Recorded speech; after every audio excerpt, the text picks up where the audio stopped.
Starman. At least I guess that's how you pronounce it. I don't know. I've never played this game. It's Tonda Gosa, Jess. Oh, okay. Hey, everybody. I'm Jessica Mudd. And I'm Pat Blackard. And we're the hosts of Mother She Wrote, an EarthBound podcast. And this is the Starmen.net Mother 3 20th Anniversary Funfest, a charity stream benefiting World Central Kitchen. And we are so thrilled to be here to kick this off, because as you just heard, Jess hasn't played Mother 3. Our podcast is a travelogue diary through the Mother series, and currently we're in the middle of releasing our first season for EarthBound Beginnings, a long wait as we build up to the finale. And every episode is part audio drama followed by a discussion segment. So the audio dramas take a long time to produce and the discussion segments don't. And it's been really hard doing all this like Mother coverage and going to Japan to meet Shigesato Itoi, hard for Jess specifically, because she hasn't played Mother 3 and has been doing everything she can to avoid spoilers for it. So instead of jumping directly into doing EarthBound next, especially with this event happening, we're just going to go into Mother 3. Not that we're going to do it next when it is released, but we're going to start pre-production for it. So this playthrough of Mother 3 is going to kick off Jess's Mother 3 experience, and we are going to be recording along the way. And tonight, after we do this gameplay point, we are going to then, right in front of your very eyes, record the discussion segment for a future episode of Mother She Wrote that will kick off our Mother 3 coverage. Jess and I already spent some time today recording what will be our episode 0, where I filled her in on the entire very long chronology of the saga of Mother 3 to EarthBound 64 to Mother 3 again, which I put together a lot of information. So when that comes out, it's going to be quite the wild ride. Right. Yeah. But tonight we're going to be playing through the first gameplay point segment. Yep. What is it? GPP. Yeah. Gameplay point. Yeah. And it looks like some folks are having trouble hearing our microphones. Do you want to turn up our gain on our mics just a That's just what I'm fiddling with. Okay. Cool. So since we are playing the first gameplay point, we have to name a lot of folks and things and different stuff. And by us, I mean you all, really. Because you all suggested names for each of the characters and things that we're going to be doing names for. But we had to figure out a way to choose just one name of all the different suggestions, recommendations that came in. And there were a lot. How many were there? 71, I think, total. 71 individual users gave names for all of the things that you could name in Mother 3. Right. And I think we're going to be naming 9 of them tonight. Yeah. A lot of them as we start the game. So am I still quiet? Is that what I'm hearing? But anyway, let us know in the chat. We'll figure it out. Yeah.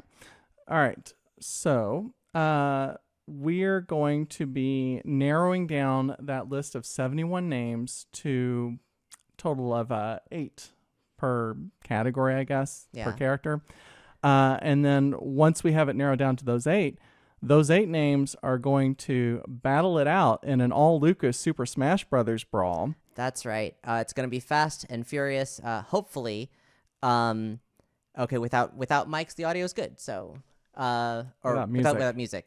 Yeah. Yes, I read it backwards. And then after we have all that data selected, then we're going to get to the next part, which is Jess is going to start playing and inputting those names in the game. Meanwhile, I'm going to place a pizza order, because right now, and still at this moment, you can donate to decide what unhinged toppings we're going to have on a pizza that we're ordering. And I think we have full selections for everything at the moment, right? Yep, we got a full pizza. Okay. But you could still make it weirder. Yeah, you could make it weirder. The toppings are currently warring against each other. So there's a little bit of time before that happens, just a smidge. Yeah. Now's the moment. If this is news to you, now is your time to strike, to really land a blow to our stomachs in real life. Yeah. Please do us harm. We have asked for this. Yes. All right. So let's go ahead and get started now choosing the name candidates for our Smash Brothers Brawl. So, okay. All right. Now, again, everyone, this is Jess's first time playing Mother 3, and so we're going to be exploring facts about the game as we go, though I'm going to be saving a lot of it for the episode of Mother She Wrote, or the discussion part of the episode that we are recording after this. All right, so I'm naming characters here, I guess. Yes, Lucas, the younger twin brother, a gentle boy. All right. So this is Luca.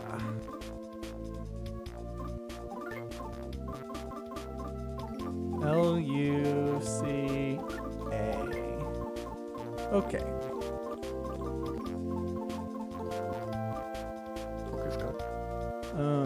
Deska. Okay, Deska. Yeah. Okay. So that is the same clip of Itoy as used in EarthBound. Okay.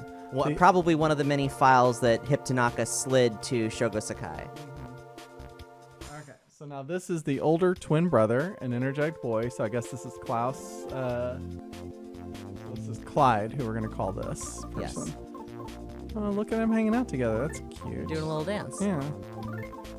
Clyde.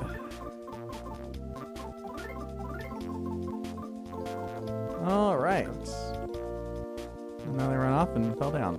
The strong, kind, and dependable father. So this is, I guess, Flint. Woody. This is Woody. All right.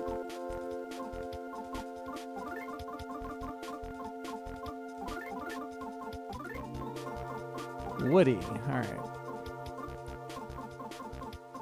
Oh, gotta get. There we go. Okay. The beloved mother. I guess this is Hinawa. Yes, that's correct. It's gonna be Mary with an I. Yes.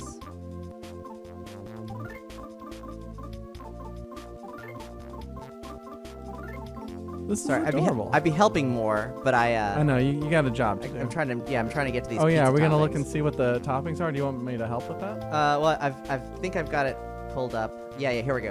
Okay. All right, so what are we looking at here? So our cheese is ricotta. Okay. And then our second cheese is feta. Oh, so we had an upset. We had Yes. we had two fetas, and one got switched to avocado. Yes, yeah. Ricotta came in the lead with 25/10. All right.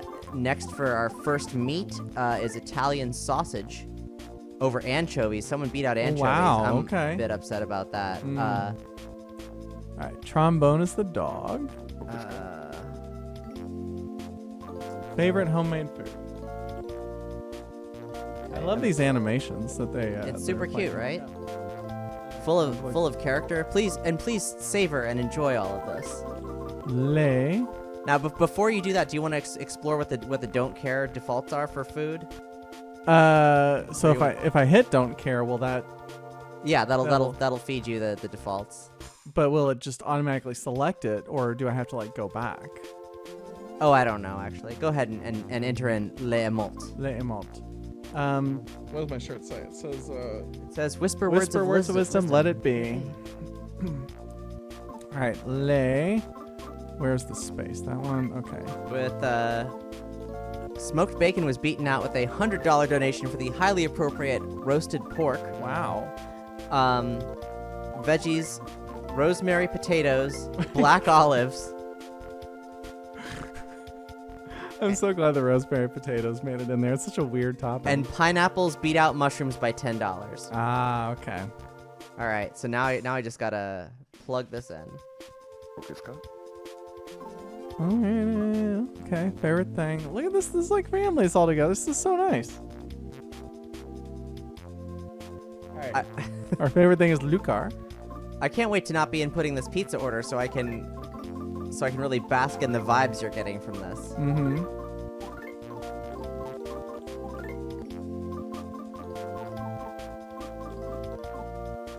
All right.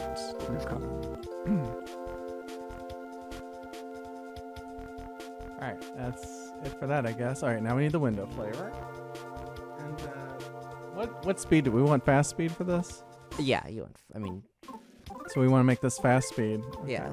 All right, and then what are our options here? We had plain, mint, strawberry, banana, peanut, grape, and melon. Oh, those all look like nice window I colors. think banana might kind of melt my eye sockets a little bit, but Is that bad? Okay. But we are going with grape, which seems like a very nice color to have the windows. All right, so now I can end here. I guess while I get player name after this. Yeah, okay. And then, is this okay? Yeah, this all looks okay. We got this, all right. Luca, Clyde, Woody, Mary, trombone, Malt is the food. Favorite things, Lucar, text speed fast. That all looks okay.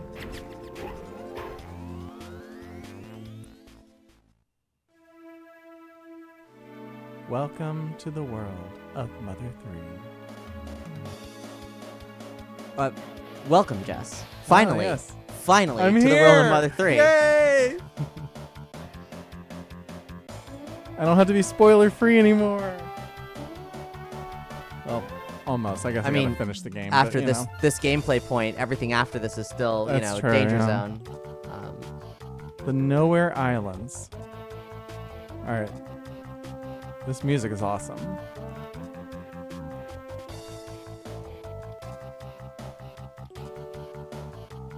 This is very similar, sort of like design land Tasmili Village. Tasmili Village.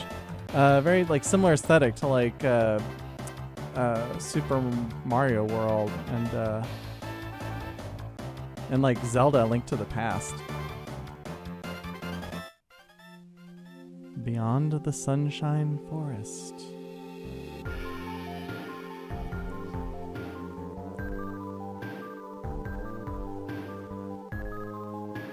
Alright. Beyond the Sunshine Forest, we're like on a little like ranch house here. Okay. Home of Alec, Mary's father. Alright, knocking on the door.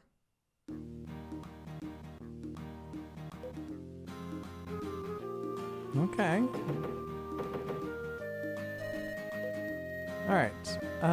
While you're getting the pizza order entered, before I move on, I think I'm gonna try to fix the chat window on our. Okay, that's a good plan. That's a good plan. Reach over here. Excuse Okay. me. Oh gosh. Pardon me. Excuse you. Oh my gosh. I'm just gonna move your microphone over here. Pardon me. To put to chat. All right. Adjust this. Bring that down just a little bit. Okay. That looks good. Okay. Then I'll probably have to fix that on the other windows. Okay, the order is in, you beautiful monsters. I didn't run the numbers to see how much that raised, but it was somewhere to the tune of $200. $200-something. Yeah, and thank you so much Amazing. for Y'all are wonderful. for joining us in this mayhem and feeding us this pizza. Mm-hmm. All right. Pizza's been ordered, so let's get started here. Luca, how long are you gonna sleep? Says Clyde. Get up so we can play. Get up already. All right. The Dragos brought their babies over. The Dragos brought their babies? Yeah, you know, the family next door, the Dragos. Okay. They're really cute, so hurry up. Get up. Okay. What movie is it with like a bad guy whose last name is Drago? Is it It's like yeah, The it's, Mask or something? No, that you're thinking of Action USA. Oh, yeah.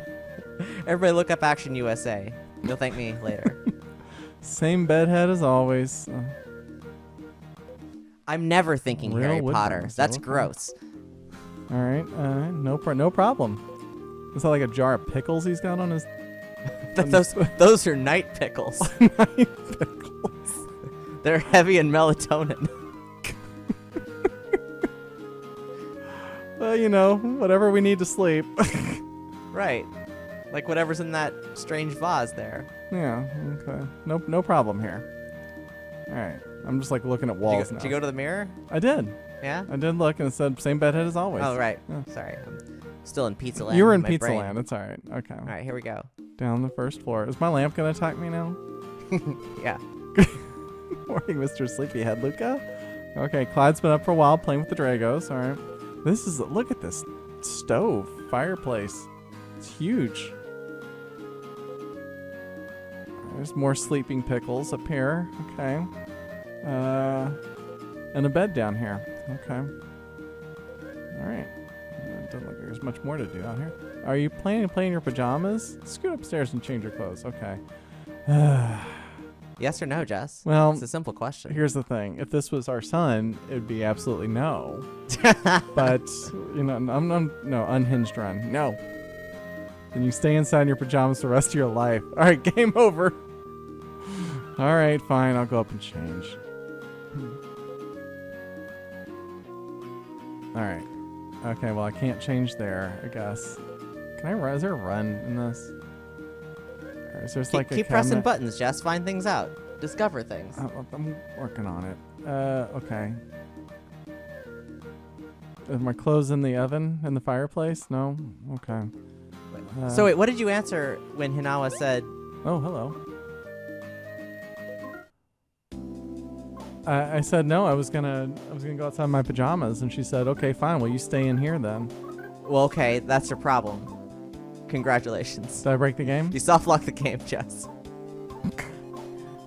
right. Well, I can't do anything there. There's equip. There's goods. I has. All right. Don't have anything. But you see that's a key items tab, Jess. How do you feel about these innovations? Oh, it's, lovely. All right, that's not doing anything. All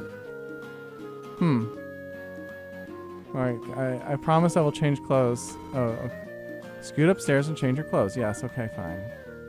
Oh, There you go. I had to try to leave. You had to again. get wiped. All right, now check that again. Check yourself. All right. There you go. Looking spiffy. Looking handsome. Handsome. What a nice young man. Handsome young man. All right, can I go outside now? Thank you, Mom. Thank you, Mommy. Is this guy going to take my picture? Hello, do you take pictures? Do you, fly in and... Nope, okay. Oh, you're up, sleepyhead. Well, today's the day you head back home. I'm going to miss you guys. All right, we're going somewhere. That's your grandpapa. Oh, okay. Hello. All cows, no matter what they're thinking, go moo. Be handy to remember that. What the pig next to me says worries me. Huh. Oh, don't worry about it. All right. Hello. Okay. Yes. No. No. All right. You get the joy of chasing chickens around, I see. This reminds me of a Fable, where they can be named Chicken Chaser. Uh-huh. And they then mention your name incessantly, which is a feature. All right. So I guess the animals are talking to you, you can kind of hear what they're saying. As is standard. You tradition. can speak to non-human creatures, and Okay. Jess, there's a garbage can back there. You're not going to look in the garbage can, as is the tradition. Oh, I'm sorry. I thought it... Is there no problem there? Is there nothing in there? No problem. Okay, I guess your grandfather's right there. He's going to be like, what's wrong with you, raccoon child? Get out of here. Leave my trash alone. So as for me, I haven't played Mother 3 since the translation came out. I played it, I loved it, but I haven't circled back around to the whole thing in this whole time, so I'm excited to experience it again. Memories are remembered with other memories, and in turn become memories themselves. If you don't take care to preserve your memories, you'll forget them. So please tell us frogs your memories of everything so far. That is what people refer to as saving. Now then, save your game. Ribbit, thank you. All right. Mount Oriander, Alex's house. Okay. So please be careful out there. Give my regards to the next frog you meet.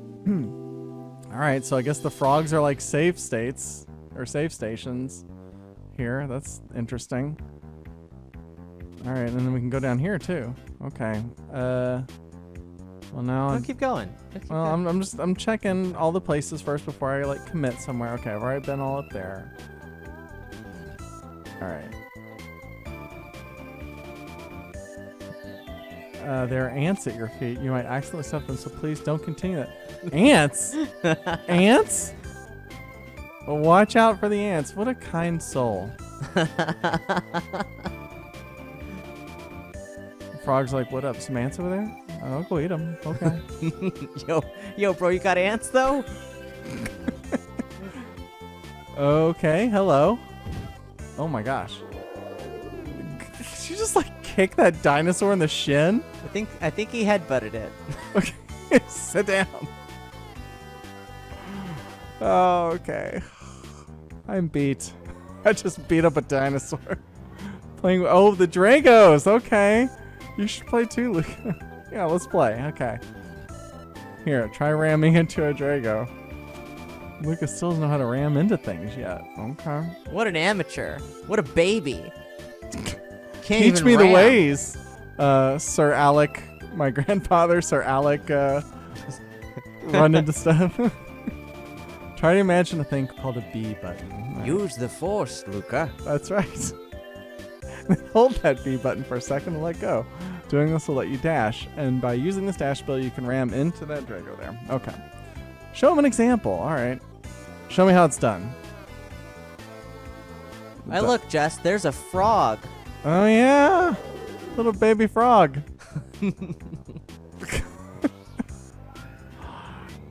That Drago's just about to say, like, it's a living. You'll never succeed with such a sullen look on your face. That holds true for anything. Just relax. And press the B button. And hiya. Keep calm and press the B button. There you go. I did it. Headbutted a dragon. Congratulations, Luca. Now you're a man. Hi. You got gentle eyes. Okay. Let me headbutt you.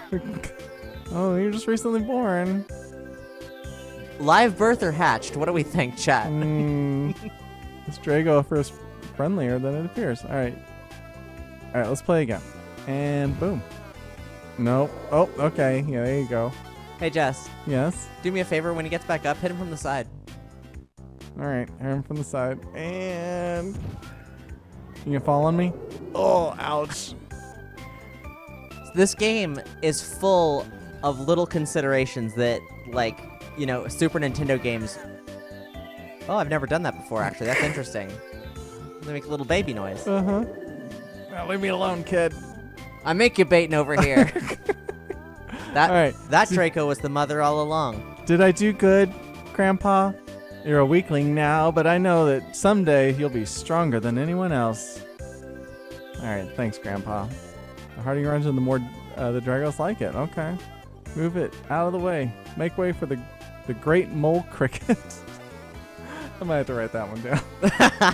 So if you're new to Mother She Wrote, every episode, every segment of the game that we play, we choose a Mother She quote, our favorite piece of text from the game, as well as a most smashable enemy and a memorable melody. Yeah. So we're going to be selecting those things. Yes. Okay, mole cricket. I can't just sit idly by when I hear someone's play fighting. I'm gonna wipe the floor with all of yous. Get in my way and you're in a world of pain. All right, mole cricket. A mole cricket. Okay, that's a interesting looking thing. It's a real thing. All right, Luke and Cry. We got bash, we got goods, we got guard, and we got run. All right, well, let's bash the mole cricket and you too. Card. Chat says I can't wait to hear this episode in 7 years. Unfortunately, you're probably right, but that's just EarthBound time, baby. We don't run on normal clocks. Mole cricket used a biting attack. Okay, ouch. Okay, so Jess, have a look at that. Why is your bash a music icon? What do you think that could mean? Singing, I guess, or you know. They've provided no instruction here. Okay.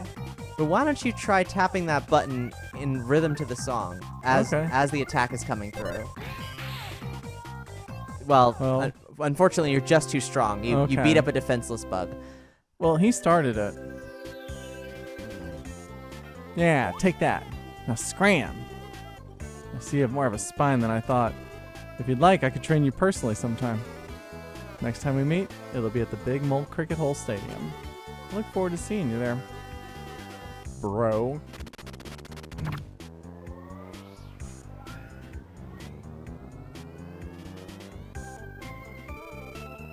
I stepped on a mold cricket. I hope it's all right.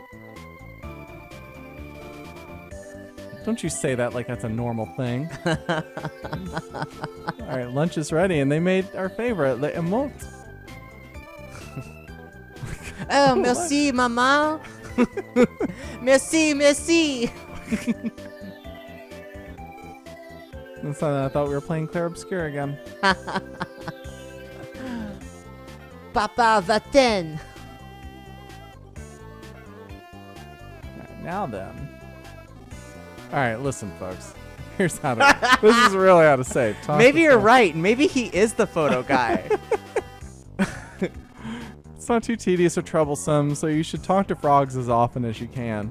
Plus, saving's absolutely free. And now then, it's time for me to return to the story. I love all the fourth wall breaking in these games. Save me some late emo too, I hope. I liked it 2 years ago, the last Funfest, when the favorite food was teeth. That's so good. What's your favorite food, Mom? Oh, lay a moat. Then your favorite's the same as ours. We make a good match.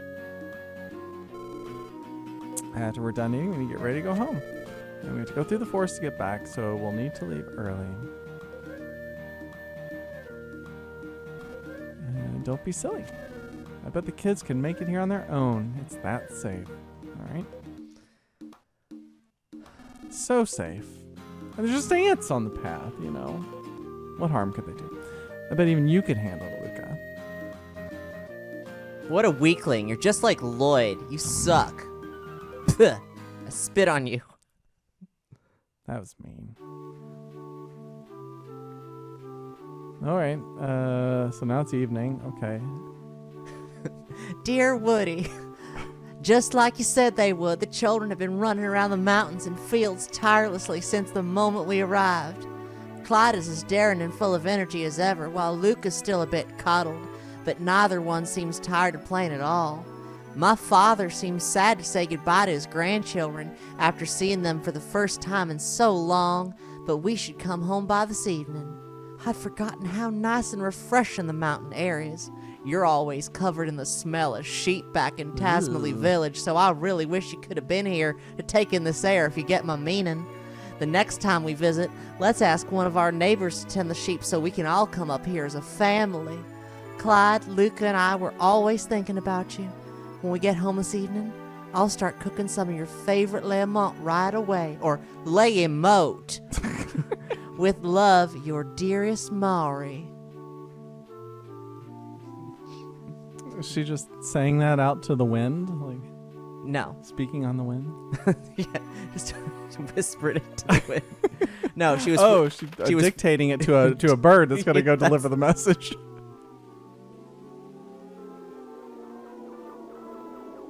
Oh, gosh. No. Watch out.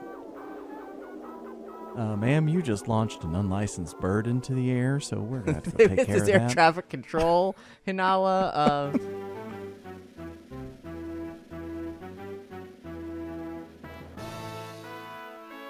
And there we go. Mother 3. Now this has got some serious, like, mid-90s CD-ROM, like, music vibes to it. This is like a Quest for Glory intro song, like title screen. That's a good point, yeah. Mazasuri. Right. Mother 5, everyone. Ladies and gentlemen, Mother number 5.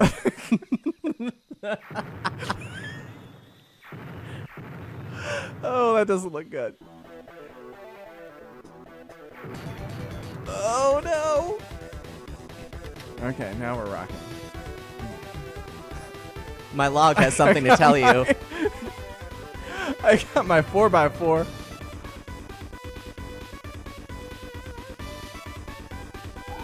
Time to go bash some woodland critters. Whoa. Okay.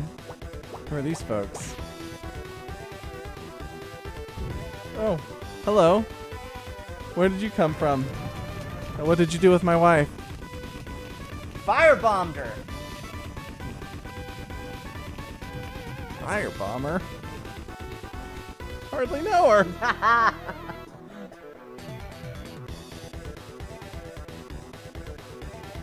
What is happening here? Some amazing pixel art. This is good stuff. Chapter 1, Night of the Funeral.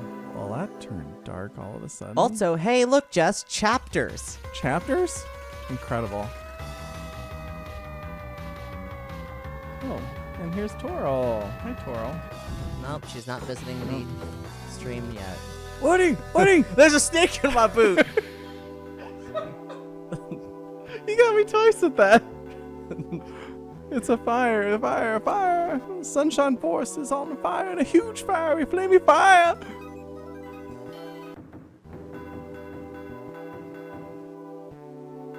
Yeah, what? What do you want?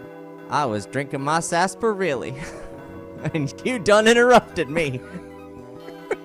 I'm just take around, look around here, and just look at everything before I come on out. You know. Yep, it's in its right place. That's good. No problem. There's my spinning wheel. Yeah, it goes round and around. Pretty advanced stuff. Yeah, it's my blue pillar. I just called him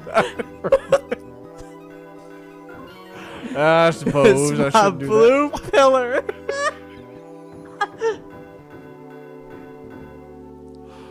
All right, I'm coming. Quit your racketing. You can't go out unless you put on your pajamas. All right, we gotta do something quick, Woody. It's the forest on fire! Jeez Louise, who would lock their door in a village as peaceful as ours? Woody! Oh my goodness. The doorknob fell off? Why do you have to come off at a time like this? You taking my doorknob? Doorknob! I mean, Woody! It's no time to be dozing off. There's a huge fire in the Sunshine Forest. Bad times like this call for reckless, nice guys like you. And that is my mother she quote. Okay. Oh, I shouldn't. I'm not supposed to tell you that you're yet. supposed to tell me. All right. Well, it's my mother she quote. Everybody. Sorry. Okay, please. All right, fine. I'll come.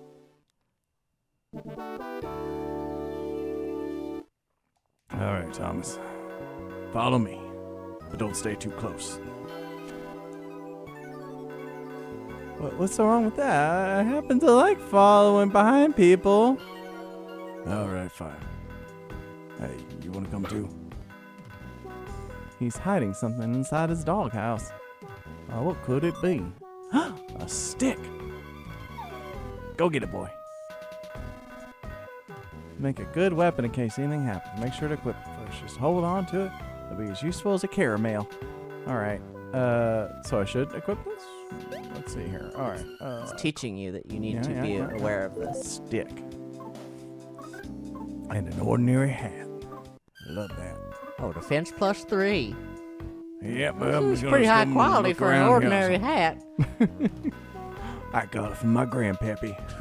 Got it from his grandpappy before him. Oh, you got great grandfather's hat. Did you find it in the basement with the bread? No, the bread was inside the hat.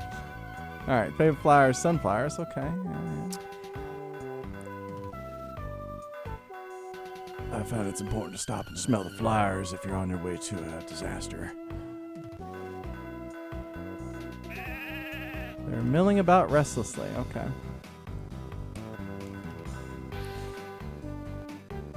He is the rootin' tootin'est kind of dude, isn't he? He's walking around with gumption. That's right. All right. We're going to save here. All right. Now, we have a challenge to do, right? Have we? Don't worry. Don't worry. Okay. When it's time for the challenge, I will tell Jess about the challenge. Okay. Get my grabs next to frog that you mean. Okay. frog collectors. Each and every one of us. There's a present up there. It looks like I can get to it. Now the question is, how do they handle random encounters in this game? Alright, we got some nut bread. Okay. Will there be enemies on the screen that come run into us like in EarthBound, or will they just be random encounters like in EarthBound Beginnings? We'll find out.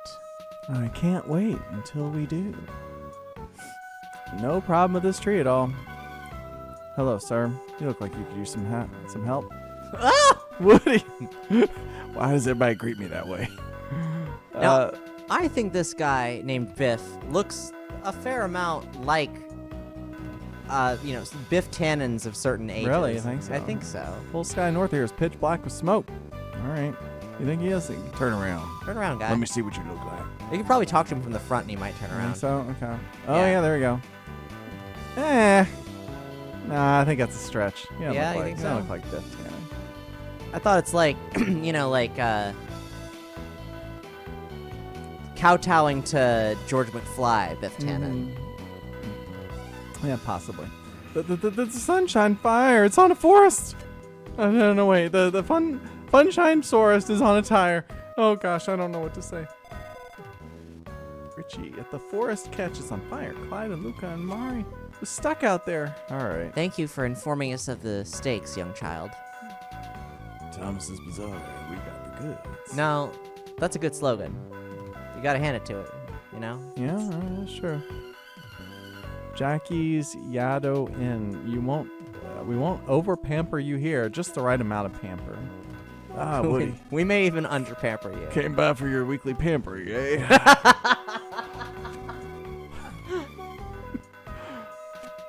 Yeah, you come on too. I'm actually pretty busy, pampering. Sorry, I can't right now. Yeah, I got a mani-pedi I gotta do. I can't. I understand. Say no more. Good mani-pedi waits for nothing.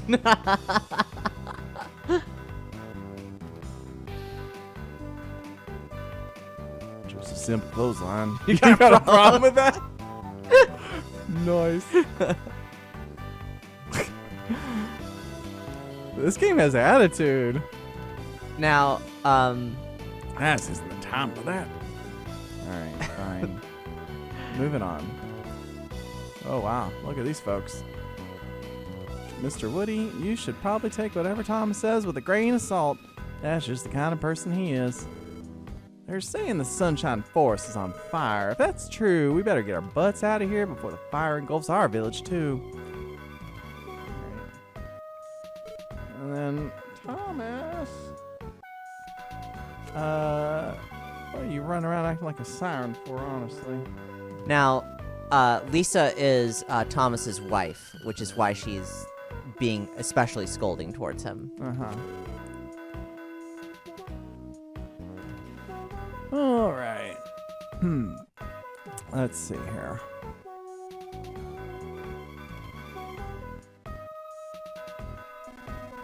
Mapson. If you need something from the map-loving and map-owning Mapson, it must be a map. Yes, feel free to take one with you. All I'm gonna right. be on standby for pizza. Tasmilly map. You're worried about the lighter's shack deep inside the Sunshine Forest, yes? I've marked that area on the map for you.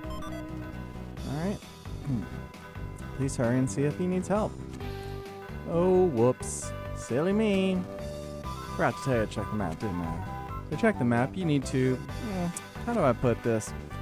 Fill your index finger with a wish or string. To put it more bluntly, I guess do something R buttonish. Alright.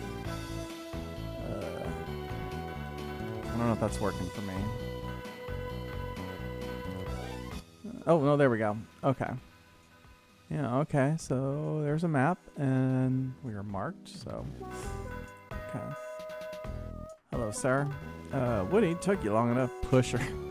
Go check out the fire, quickly, chop chop. If the fire spreads here to Tasmilly Village, my honor, my estate, and I will all go up in smoke, literally. So go north. North, I say! North, this is north or south, east or west or... Why do you force me to explain such simple things to you? Alright, fine. Now's the time for any of this. Hello, sir. Cough, cough. Just hearing there was a cough. Fire has me hacking uncontrollably. I'm ultra sensitive to things, you know. By the way, if you prefer to run instead of walk, I recommend trying the dash ability. Okay. So there is a dash. Oh, right, yeah, because you can like hold it and aha. I see. Clever. Very, very good. Very good. All right, so that's there, and now we need to go north. So I guess I could go check this out over here first. The fire isn't that way. It's just no time to get sidetracked. All right, we have a pizza. All right, they're showing the pizza.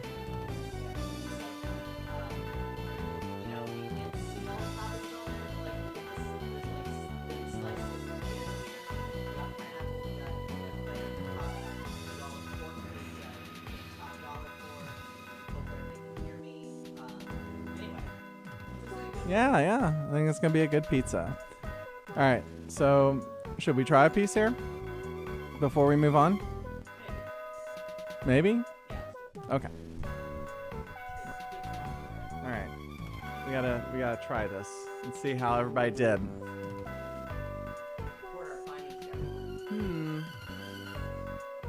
Smells interesting. It is quite an amusing aroma.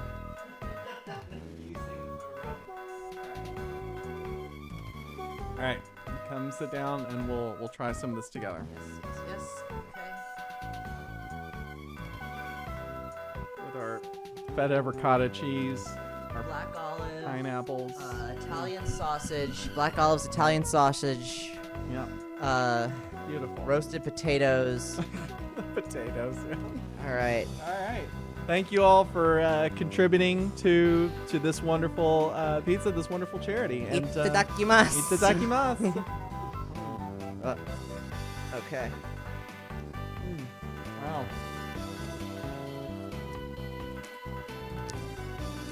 Well, the sausage is definitely the dominant flavor here. That pineapple's really asserting itself, though. What else is happening here? This is odd. Got ricotta on it. There's like 3 different types of cheese on here. Yeah, apparently it just comes with mozzarella. I wasn't expecting that. Wow. Quite the bouquet of savory flavors. This is like ultimately, I prefer a pizza that's like an everlasting gobstopper.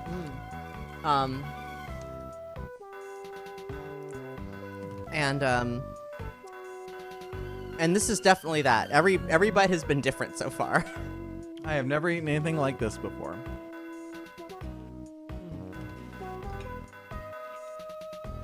Oh, it's crunchy.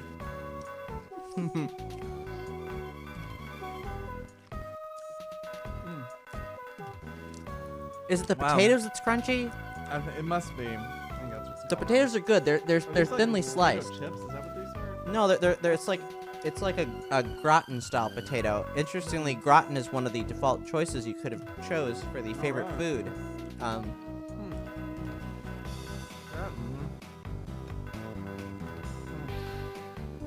can you hand me a napkin, please? Yeah. Gosh, the pineapple is just like on everything. Wow. Thank you, folks. Lovely pizza. This is no time to get sidetracked, says Thomas, as we get very sidetracked. Thank you for calling us out, game. Okay. I want to remind everybody that, speaking of getting sidetracked, that you can donate. Oh, that pork is really good. That's a whole different thing. Weird. Thank you, ADHD. There's auctions on right now to get the Mother 3 Deluxe box set, mint-in package, signed by Shigesato Itoi, which Reed Young went to Japan to personally get Itoi to sign for this event, as well as 3 all-new Mother 3 sculptures by Mila, aka Camille Young. So those are really cool. Yeah.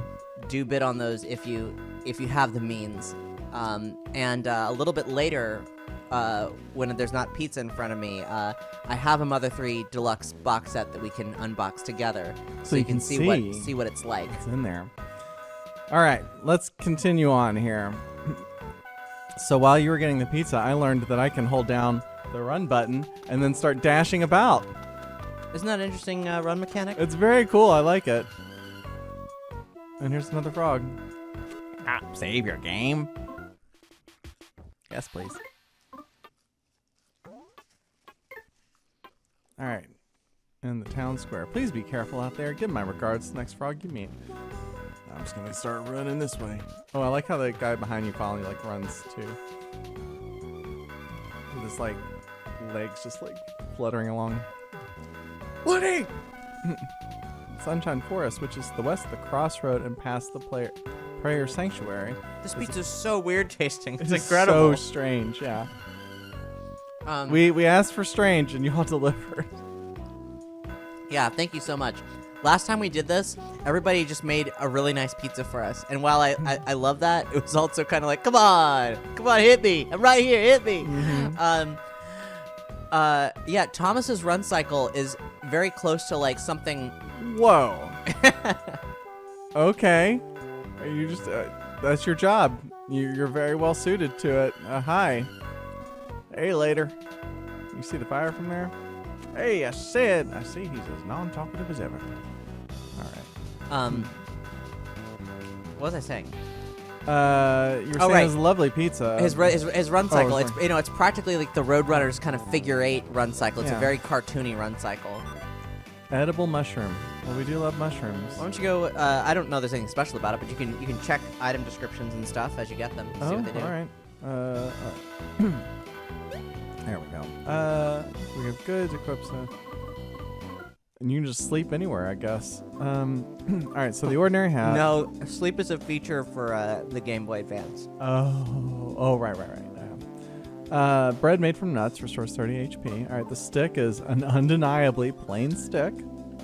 The edible mushroom is a mushroom that's delicious, even raw, and restores 20 health points. Perfect. All right, hello. That entrance is sealed. No fire there. Excuse me, miss, are you on fire? If you lose your way, be sure to check signposts and message boards. I'm telling you this out of the kindness of my own heart, just so you know. All right.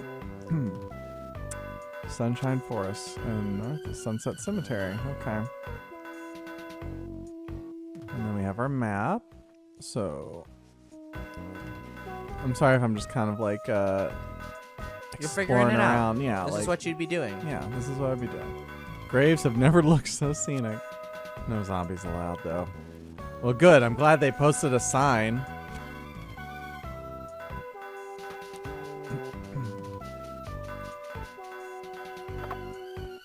All right, some more nut bread. Okay. And even if I did go on ahead, I just know I'd be no help at all. What should I do? Just stand there, Nan. Or is it non? Alright, Bud is having trouble breathing. Quit pushing like that. Keep pushing that and I'll be sick. Why you keep pushing it? See, you did again. Just Just so you know, something bad happens to me. It's because all you kept pressing that stupid thing. Now that's what thing is he talking about? the button you've been pressing to move his dialogue. Oh, gosh. Isn't that a weird joke? That is a weird joke, yeah. It really takes a while to figure out. Old lighter and little fuel are still stuck in the forest.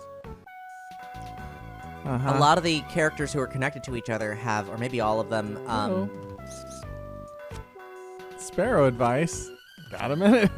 well, Or anyway, a please stranger. enjoy. Continue. All right, find yourself poisoned. Dip in the hot spring. I'm trying not to chew into the microphone, so sorry.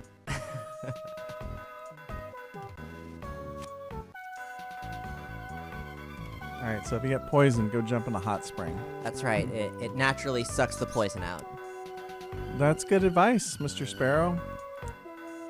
I don't know if I trust bird facts.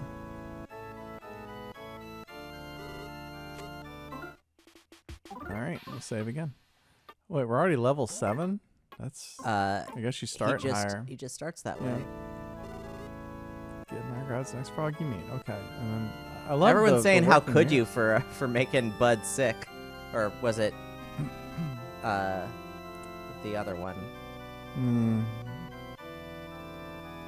May the forest and the people and the animals all have happiness. Okay, that's very nice. Oh, Woody, jeez, you scared me. I think it's only proper to offer prayer here before going to the forest. Now this guy, I think this guy looks like Max von Sydow. Tell me you see that. But you can't tell me that because your mouth's full of weird pizza. Tell me your name. Yes, the name of the person playing this game. All right, here we go. Biozilla asks who. All right. Anyway, the person playing this game, right? It's N-I-N-N. Well, hold on. We might have gotten a correction here.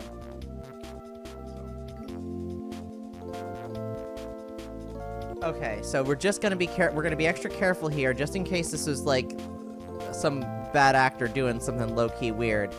We're gonna do Nin with 2 N's and Ten with 2 N's as the last name. Okay. So Nin and then 10. Yeah.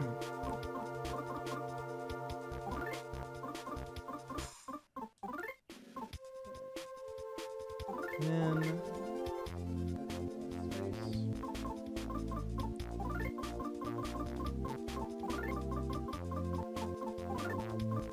Nin 10.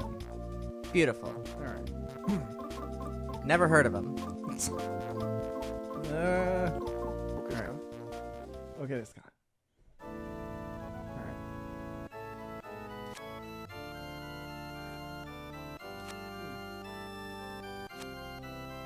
Yes, we are collectively Nin 10. We are all Nin 10 deep inside. Max von Sydow is an actor.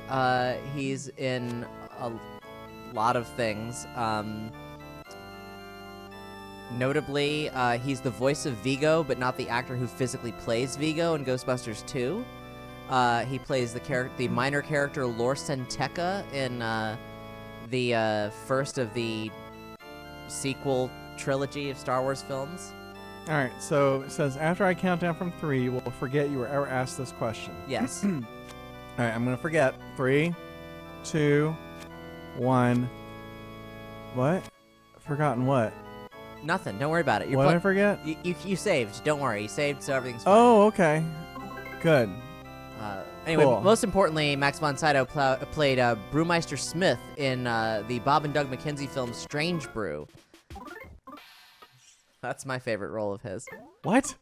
What's Strange Brew? Yeah, you know, Bob and Doug McKenzie from SCTV, the Canadian hosers. Oh, yeah. Yeah, Strange Brew is my favorite retelling of the story of Macbeth, but told about 2 hosers and a haunted brewery. Right on. The Elsinore Brewery.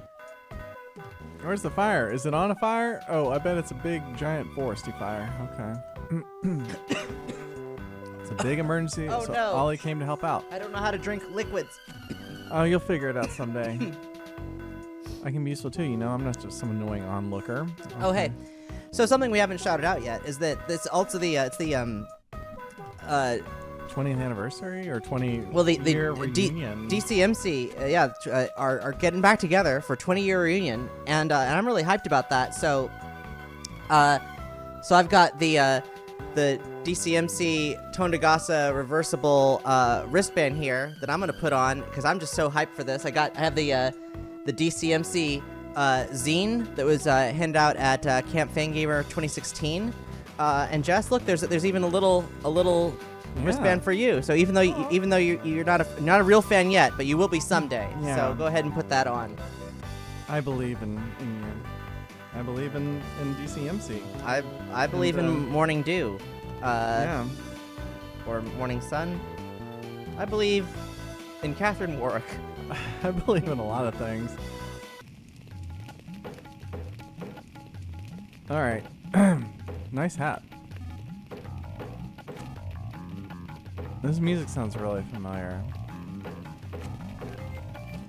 I thought I saw someone as manly as me walking this way. The smoke's terrible. With my sensitive throat, I can't continue any further. So you can have this cookie instead. Let this slightly unclean and not very tasty cookie be of use. Please. Please let it be of use. Nut cookie. Okay. I love that so much. Please, I'll let it be of use. Don't let me just give this to you for no reason. Oh, hello. Oh, gosh. All right, here we go. Oh, it's Mr. Batty! You're back, Mr. Batty. Okay. Yes, from All every right. single EarthBound game, Mr. Batty returns. Yes. All No, right. it was just Batty in EarthBound Yeah. Beginnings. Now I gotta see if I can. All right, but here's the thing. Here is our challenge, Jess. Okay, we got a challenge. Get off of Bash. Get off of the Bash menu. Okay. Just go over to Brute Force. That wasn't there before. You now Okay. have this. These are Flint's abilities. So what am I doing here for the? So Power Smash is an ability that has a extremely high chance of missing, about 70%. And we are going to successfully deploy a Power Smash on every enemy type that we encounter this gameplay point. All right. That is our challenge. Okay. So we're gonna power smash Mr. Batty. Yes. Put all his strength behind his attack. And what a whiffer! Okay. Thomas is running around restlessly. All right. Now, just so you know, there will be other Mr. Baddies. Okay. And we don't have to power smash those. No, but we just have to get it off once. Right. So, try not to die. I'll But do my best. This is where the trouble starts. Okay. We're in the real game now. Okay. Well, we do have some some cookies and stuff. So. Okay. There. Oh. No, we just got hit with a big bad smash. Okay. Wind up.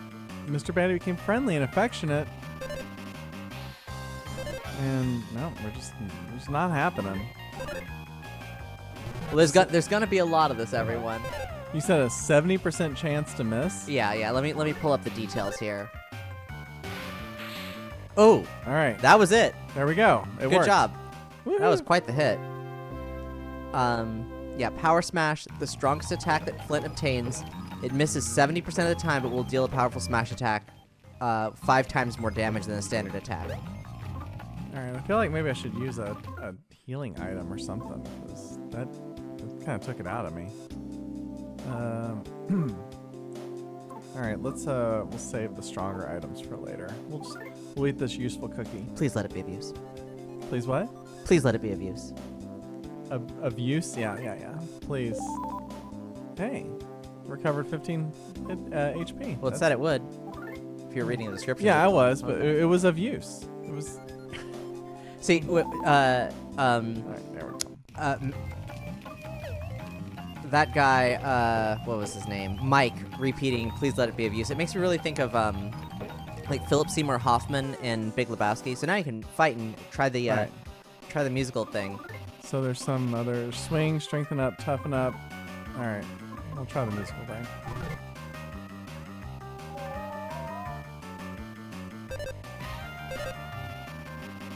I don't know if I did it or not. You would have comboed if there'd been, you gotta, it'll be pop, pop, pop, like you'll get multiple numbers there. I'm not quite sure when to hit it though. It has not told you how to do this yet. Oh, it so hasn't, okay. you don't expect any instruction during this entire session tonight. Okay, gotcha. All right. So what did it say this was like? Beware of poisonous snakes. There should be antidotes around here somewhere. Hello, friends. You trying to get It's in me, Jemmy from WarioWare. there? Yeah. Where could Isaac be? Sure, we'll save the game. All right, and give my That's what you always say. An Aries bracelet. All right. Let's see what that is. So Yeah. I Now, guess that's another item. This Yeah. was an interesting bracelet with the Aries zodiac sign. sign. So this is an interesting translation choice on Clyde Mandolin, aka Tomatoes, behalf. It was called the. So there's a lot of items that have like zodiac themes, and he just went ahead and like sort of cut to the chase. It was called the Ram Bracelet in Japanese. He commented on this on his translation blog and said, I think going with the animal names might have been better, but then Ram Bracelet might make you think you can ram into stuff with it, so maybe that's why he did it to begin with. Oh, it's peace at any price. Okay. I'm not saying how you are or anything. I just think you keep running away from everything now. Later on when you have to fight, you'll have a really tough time because you lack experience. Always running off will only lead to regret, my young disciple. Please keep this in mind. And now, to end this with a sparrow-like... Very wise birds. Now I'm just going to get full clothed on into this hot spring.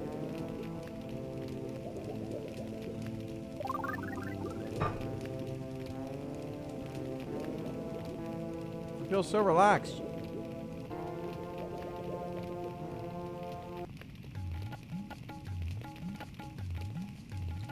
Thanks, buddy. Thanks for being my hot spring buddy. All right. Oh, hello. Another bat. Well, just like the sparrow said, better to fight the bat now than to run away. Yes, of course. You don't want to be a follower of peace at any price, do you? No. All right. That- I'm going to try what the swing is. Let's see what that. Swing is, just cut to the chase for you. Swinging his weapon wildly, that's a group enemy attack. It'll get everybody. I see. All right, so we got a group and we got the power smash and then strengthen up and Would you like me to read you the descriptions for these, or you want to just discover them yourself? Oh, that's okay. I'll figure it out. Uh-oh. Thomas actually first. Get out of here. I'm glad to see they brought back the psychedelic backgrounds for the battle screens. Yeah. Excuse me, sir. Are you okay? Breathing too much smoke. Lighter and sun fuels still aren't back yet. I'm pretty sure they're stuck inside the forest. Don't worry about me. Oh, it's looking rough. It's hot. Hot stuff. Okay, okay. Oh, one of these folks. Would you like set up releasing bees? No, gosh, where'd you come from again? You're back!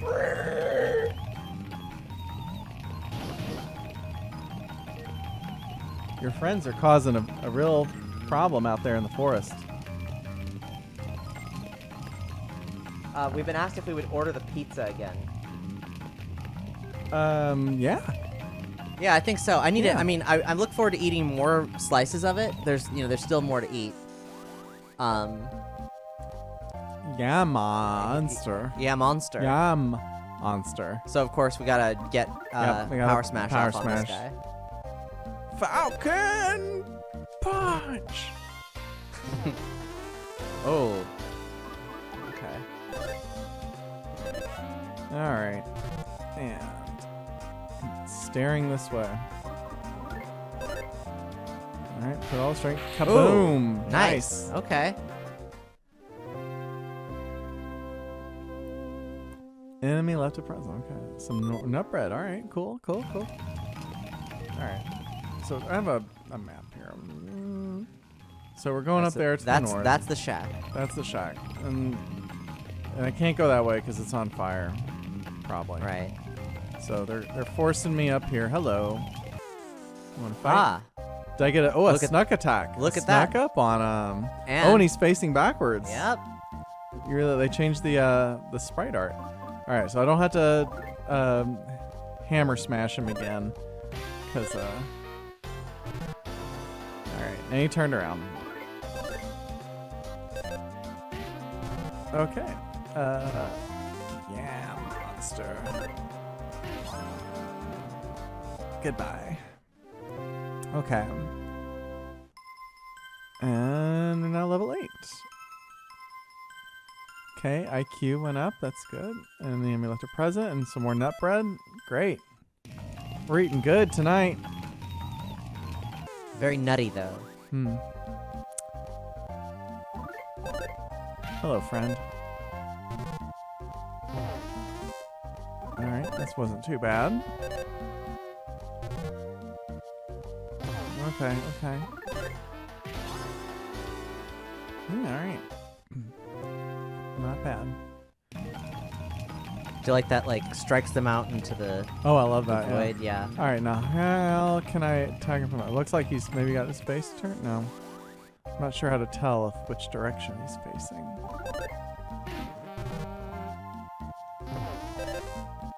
All right, sounding a siren. Okay. Probably gonna use a nut bread after this, I think.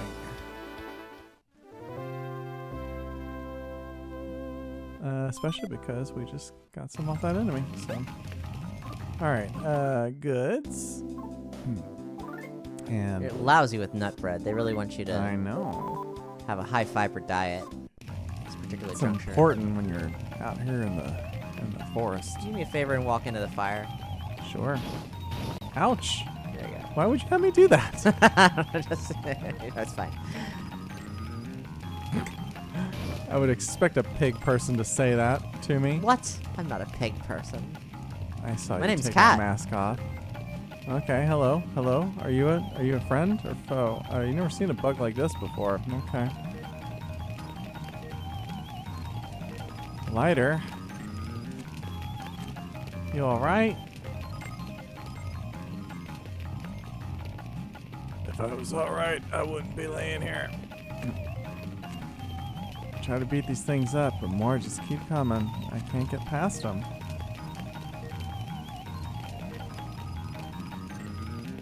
Oh, what is that thing? It's a dung beetle. Hey, Going big bad shadow man. How you doing, buddy? Lighting fires, but never mind that. Fuel's still at home. Still in your shack. Woody, you go help Fuel. I'll look after Lighter. All right, let's go take care of it. Oh, I guess oh, hello. You brought friends.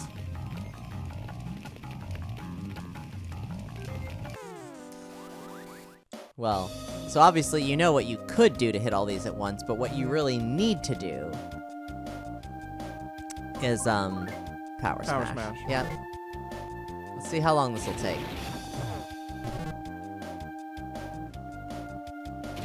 Now, Oh, I get it. Fireflies. yeah. Now here's the thing. I think this fight music sounds just like the standard battle music in Chrono Trigger. Like, it's very similar. Do you hear it?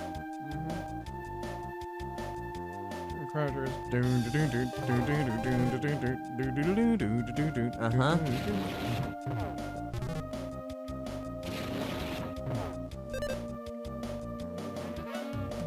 Yeah, I better use an item here.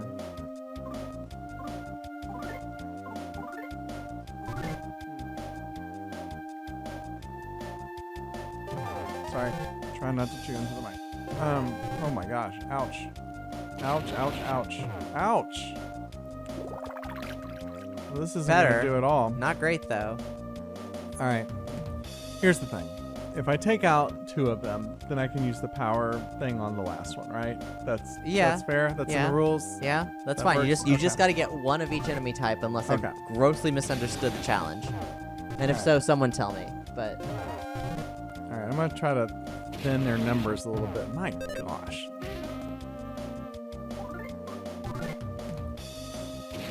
Alright, can I survive one more round here?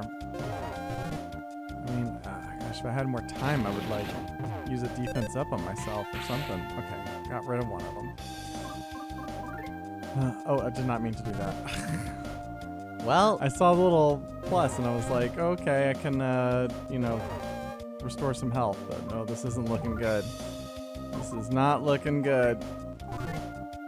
Kind of choke down some nut bread before I die. Oh, nope, it's not looking good. Nope, nope, nope. Oh my gosh. oh wow, that's shocking. I thought Crazy. you were a goner. Yeah, it seemed that likely. was very forgiving. Okay. Okay. Now if I can take it one more.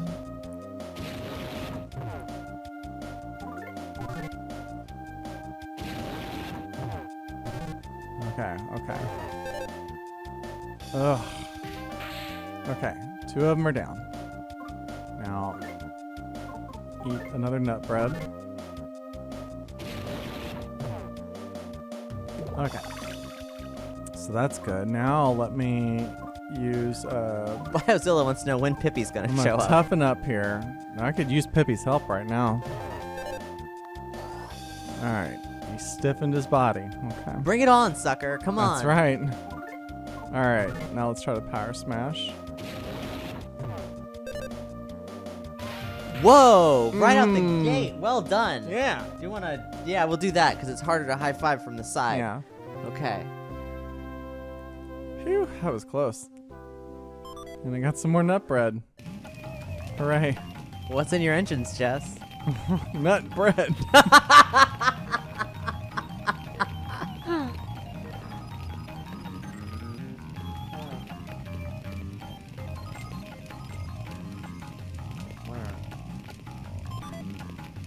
Lighter's lumber. Okay. 2x4s and 4x8s. Alright. Right up there. So, lighter's lumber. Okay, that's a nice little upgrade. Lighter's favorite 4x4. Favorite 4x4. Alright, and I'm gonna go ahead and just I'll eat another nut bread. Well, I was lousy with nut bread, but now not so much. You can go beat up some monsters if you want. Oh, there's more back there? I mean, now you've cleared the screen, you could probably go back and do it. It might be a good idea.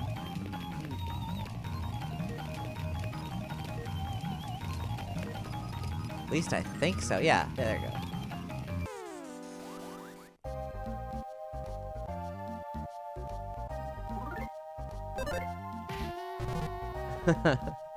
Is that why they're called the Nabra gang?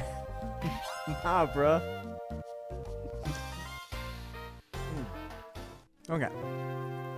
Please, let it be abuse. Hey, level 9. Yeah, we'll do a little leveling here. Collect some more nut bread.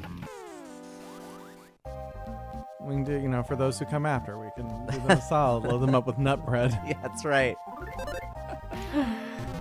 We continue.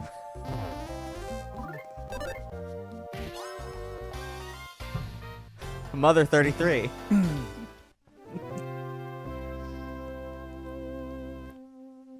Yeah.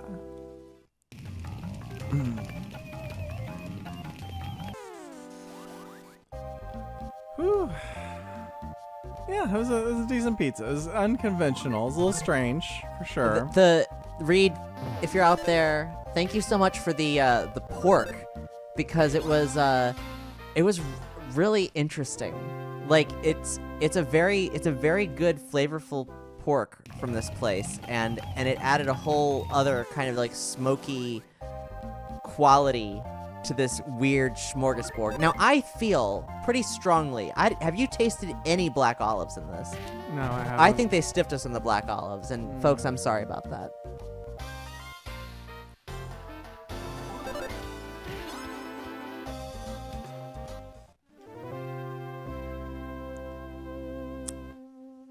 And some nut bread. These folks just carry nut bread with them everywhere they go.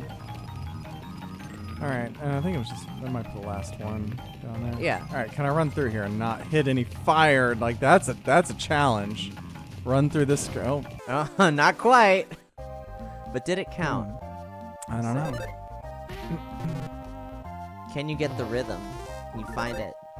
I'm not sure how to, like, even do that. Like, because it's like I hit the button and he attacks right away, so. It ain't easy, that's for sure. I'm standing in the fire. Get out of the fire. How can I tell this? Are you kind of like you're twitching? Do I have to touch it while it's twitching? Like looking around.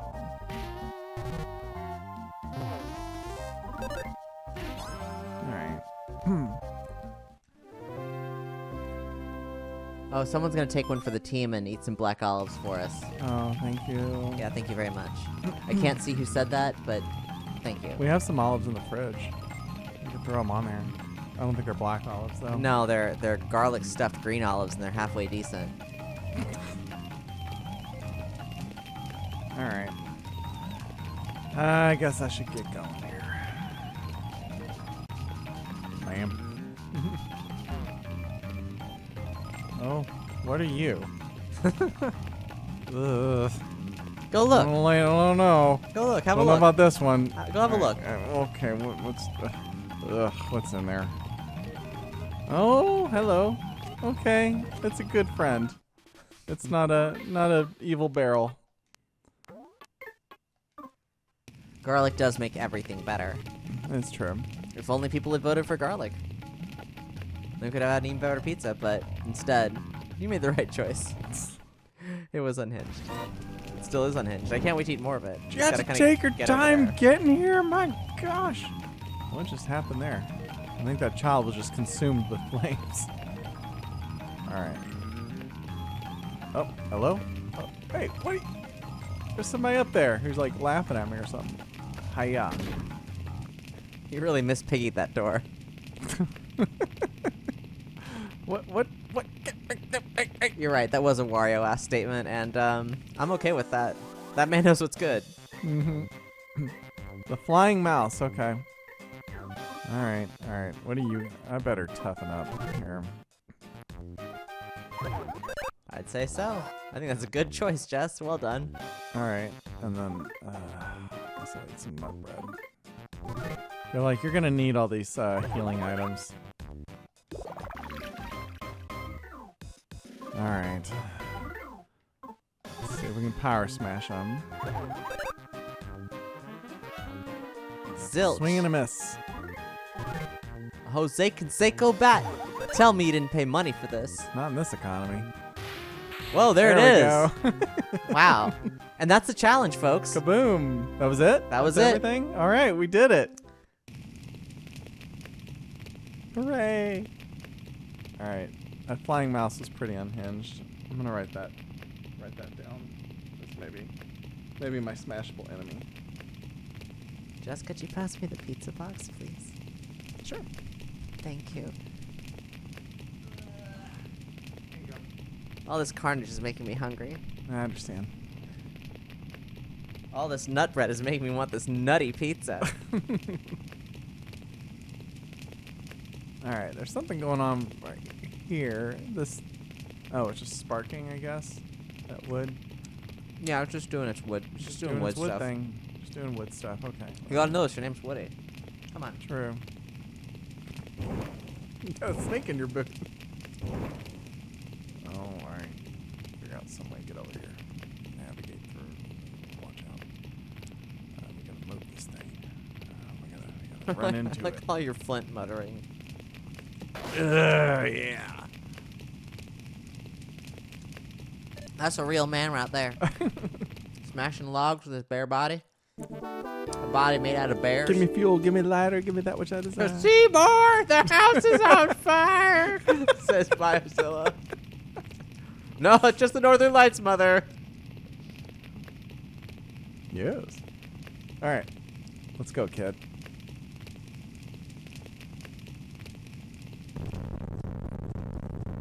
Oh, wow.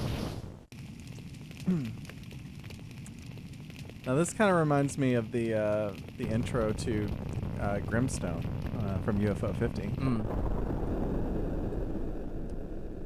Burning building, yeah. Yep. And a cowboy. Lots of cowboys. And that game, yeah. Wah! I'm pitch black and covered in soot, but I'm alive. Well, you're pitch black too, Mr. Woody. Thank you, Mr. Pitch Black Woody. Thank you so much, Mr. Pitch Black Woody. He'll let my dad know I'm okay. Alright, he's probably worried sick about me somewhere. Alright, well. Excuse me, Mr. Frog. I really recommend you save now. Sure. Okay.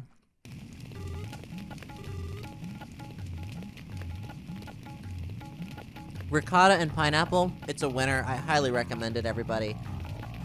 The yeah. Ricotta on a pizza is an interesting. Wait, is this first for you? Yeah, I don't think I've ever had ricotta on a pizza I before. love ricotta on a pizza.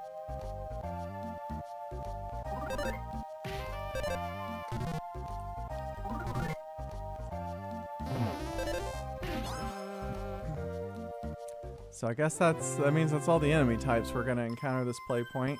I love these potatoes too. Yes, you are correct. All right. The potatoes are very interesting, like the rosemary potato. Oh, dang it! All right, I'm gonna try attack when the. Nope, that didn't do anything. When the little leaves were twitching. Thank you for that. Oh, he healed me a little bit. That was nice. Yeah, fuel is way more useful than Thomas.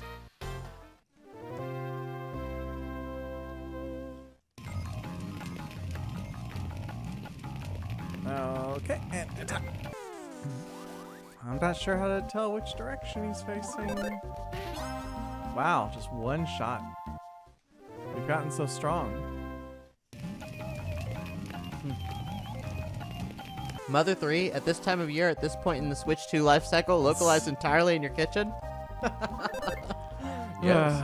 Unfortunately, no.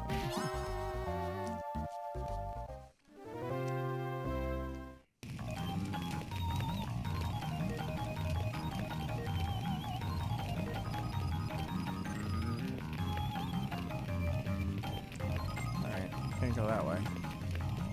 I'm gonna look at the map here. Go this way.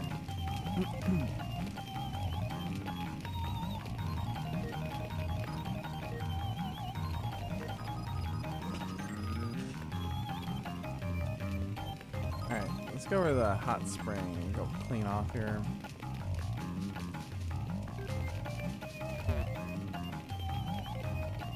Alright. Just relax a bit. Yeah.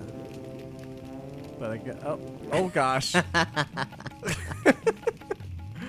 Okay. Can't dunk your whole body in.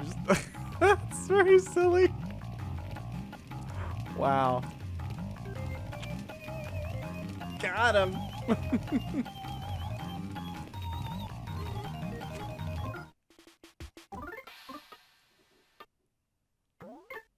Okay, level 10 Woody. All right, okay. Yeah. All right. And do this thing, and we're out. Hello.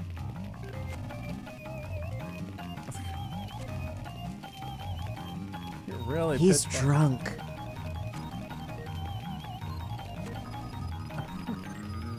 Prayer Sanctuary. Built back by new to the instant I saw you. Oh, this injury actually about that.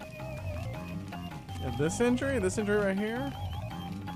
Flying mouse with bug wings. When chomping bitter on the head. Does that make sense? If it didn't, I can explain to you again. It made sense to me. That was a very easy to understand explanation. That's a husband and wife duo. Sure. Abbott and Abby, you see. Mm-hmm. Paired names, you see. We'll get into that more in the discussion after the GPP resolves.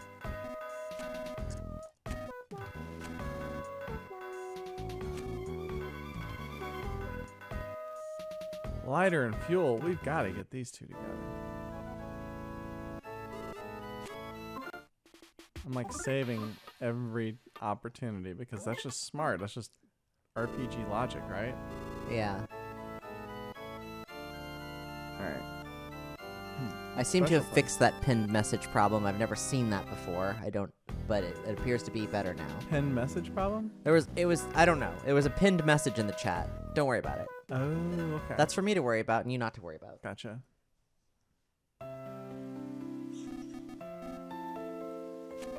Fuel, you alright? What in the world happened to you? You're pitch black and covered in soot.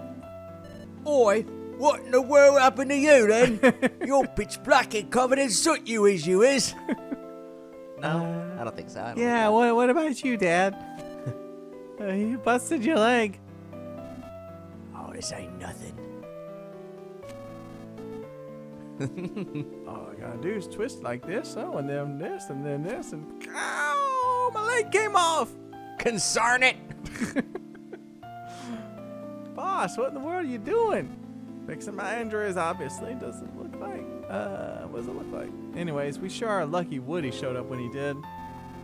Yeah, he and Lyda must have always been quarreling buddies since they was kids. It's enough to make me jealous.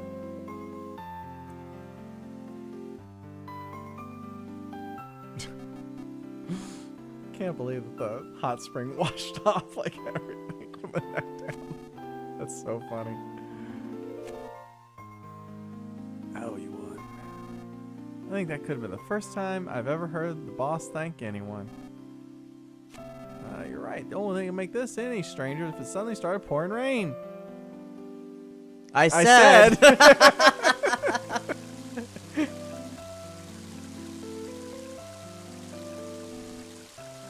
And now it's starting to rain.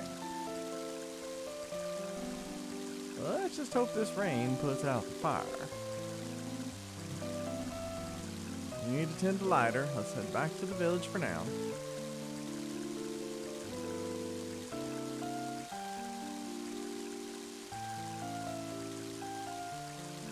Yeah, do? Yo, what do you do? What?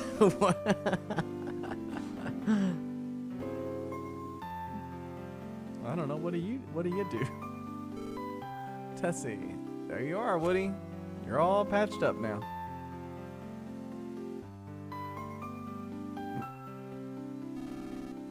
It's a good thing you and Fuel only suffered light injuries. Is it light because was a fire? Yeah, because Fire's made of light. Yeah. It's been a while since Tasmily last had rain. Oh, Woody, please go get some rest.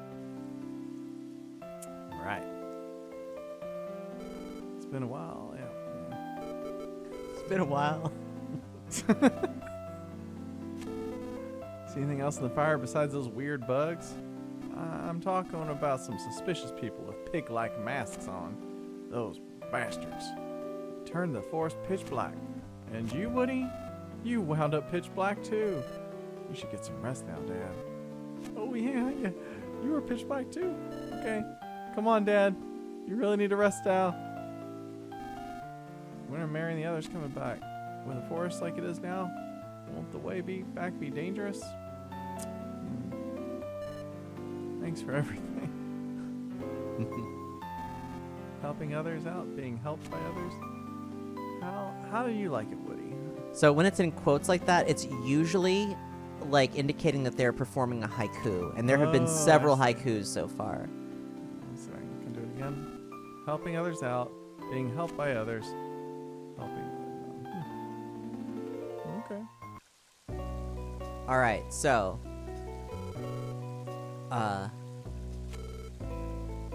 there is a save frog in one of these rooms down there, and that is the end of this gameplay point. Okay.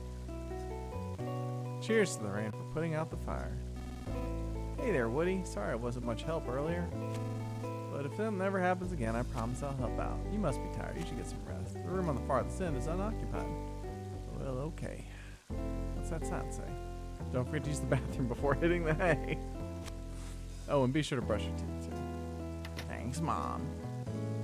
One time I went to a beer spa, which is not a good idea because I got a yeast infection as a result. But then you're meant to lay down in a pile of hay afterwards. And then in that moment, I really felt like I was hitting the hay. All right, so that was the frog. Is that where we're supposed to stop? Yeah, but go ahead. My pillar! Use your pillar. Open your present. Should I take a quick rest? Yeah, take a quick rest. Okay. And what we're gonna do, folks, is this is the end of the gameplay point. We're gonna use this bed. We're gonna open that present. We're gonna save with the frog again, and then we're gonna keep going just a smidge for the sake of Mother She Wrote, because like there's a thing that happens right after this that I want Jess to have experienced. And then, like, it's just a smidge, just a hair more. Okay. And then we're going to take a short break, get things ready, and we're going to record the post-game discussion. Yeah. All right, so... Everybody's talking about the blue pillar in the chat. Here's my blue pillar. All right. Oh, hello. Perfect timing. I thought you were taking a rest here. A mighty heavy rain, isn't it? Think I'll join you under the awning. Woody, tell me, have you seen Mary and the kids? Let's see. We saw Mary and the kids. Right, we did, but not Woody. Woody wasn't there. Yeah. I see. I see. Actually, I was up in the mountains earlier picking mushrooms. While I was up there, I caught sight of Mary. Then, while I was taking a break by the river, I heard loud roars far off in the distance. It sounded like it might have been a Drago that was roaring. Okay. After that, I heard what I think might have been screams. Say, Woody, Mary and the kids made it back home, right? Can't say I saw that. Alright, should I keep going? Keep going. Okay. Go home, Jess. Go home? Is that down here? Down there, yeah. Down here. Did they make it home? Did they make it to my home? Yeah, did they make it to you all's home? Well, let's go see. Or is it going to be full of pig people? I should not save with that frog, because we're leaving this for the next gameplay point. Okay. Hello, bird.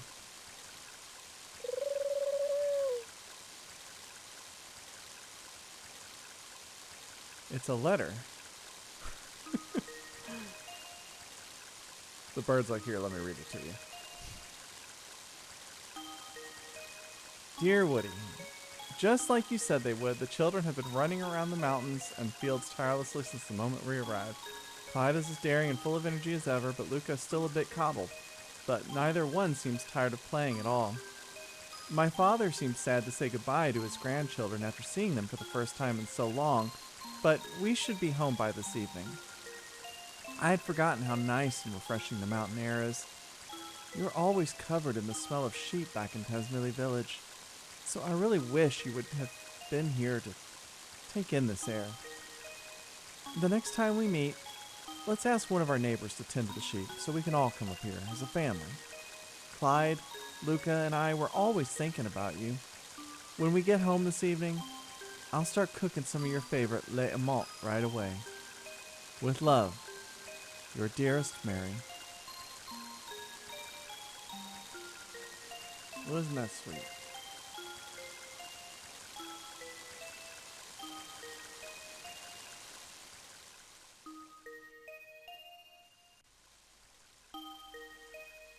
But they never came back.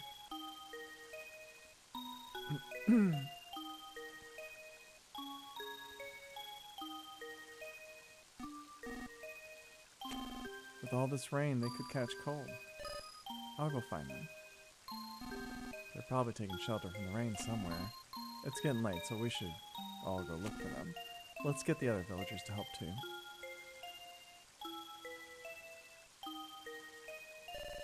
Okay, I'll go tell my dad then. Okay. So then play the game as though you would go outside and use the save frog. You're not going to use the save frog, and that's going to be...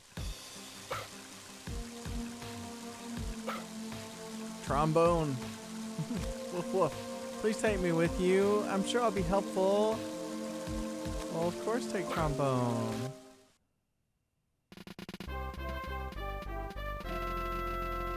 Dances really like Grimstone.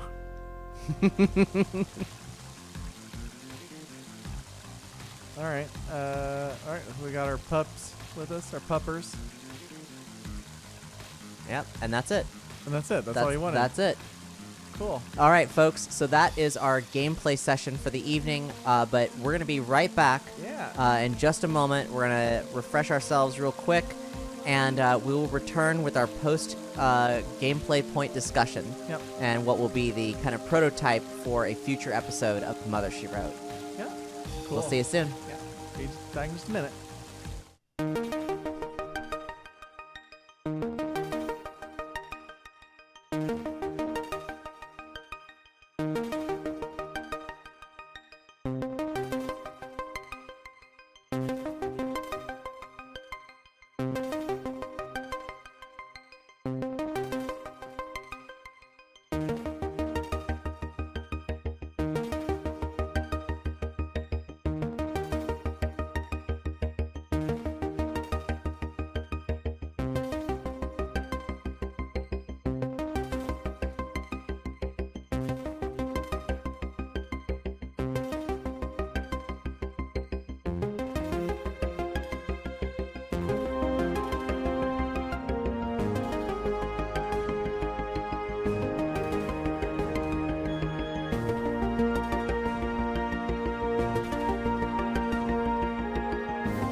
Hey, folks. We're back. Welcome back. We did it. We got through a section of Mother 3. You've played Mother 3 a little bit. A little bit. A little bit. Jess, how was it? How did you find Mother 3? What were your first impressions? Well, it is so wild seeing how these games have evolved since EarthBound Beginnings. And I think I remember like in our first maybe our first discussion about EarthBound Beginnings. Yeah. I made a comment saying I had played EarthBound before and I was playing EarthBound Beginnings now, and I was like so impressed by how so many of the elements that annoyed me in EarthBound were like impressing me in EarthBound Beginnings. Yeah. About like, the things they were doing like on the Nintendo. It is really wild seeing the evolution of this game formula from EarthBound to Mother 3 now. And the more sophisticated pixel art, the way that there's just like the quality of life functions like being able to run. I haven't really seen the extent of what inventory management looks like in the game, but those were kind of like my major concerns about it. But that there's a tab for what appears to be key items. Yeah, there's key items, and so that means they're probably divided. They're not just taking up space in your normal inventory, which is great. And there's a map. There's a functional map, which I don't think there was any map in EarthBound, was there? No, there is. There's like the map system is great. Yeah, you get a map per city, and they're actually very colorful, right, okay. and they have like little flashing icons and stuff. They're great. Yeah, it's been a while since I played EarthBound, so, but yeah, it's all refined in more ways. The battles seem quicker, snappier, like. Some of the abilities that you get, make more sense, I think, kind of like in the very beginning. It's interesting that you start off as playing as an adult. Like, other than just like a very after brief the intro, like moment. But like, the first sort of like real section of the game, you're playing as an adult. Like, that's not expected. Yeah. The sort of overall theming is very interesting. It's like we went from kind of some of the, in EarthBound Beginnings, we start in a town called Podunk. But we eventually go to some pretty like metropolitan places, and certainly in EarthBound as well. And this, we may get there eventually, but it's like you really are like in like a backwoods country town, like mountain folk. It's if that's what they were going for with EarthBound Beginnings, they really nailed it with this game. Allegedly in EarthBound Beginnings, Podunk, aka Mother's Day, was meant to be kind of like the suburbs outside of a larger town. That's why it was like I forget what their actually turn of phrase was, but the whole bed down in Bedtown thing. Yeah. So it was meant to be not a huge city, but it was still I think probably like on par with Onett and. I think you need to hit record.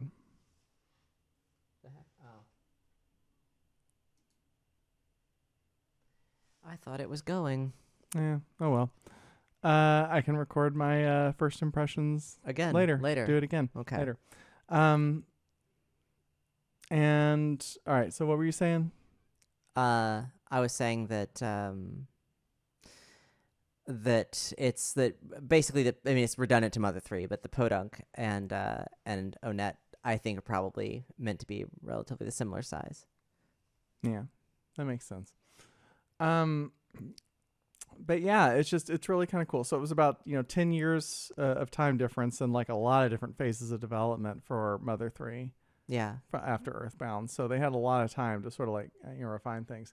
I can't say I played a whole lot of RPGs on the Game Boy Advance. I definitely played some. This seems about like on par so far with those as far as like fit and finish goes.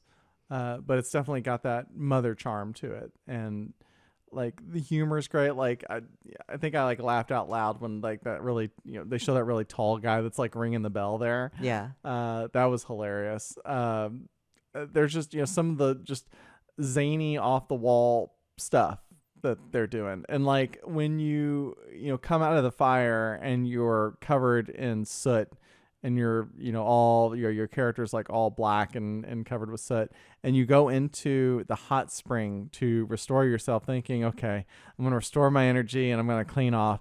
And like you come out of the hot spring and like your face is still covered with soot, but like the rest of your body's clean that was like submerged in the water.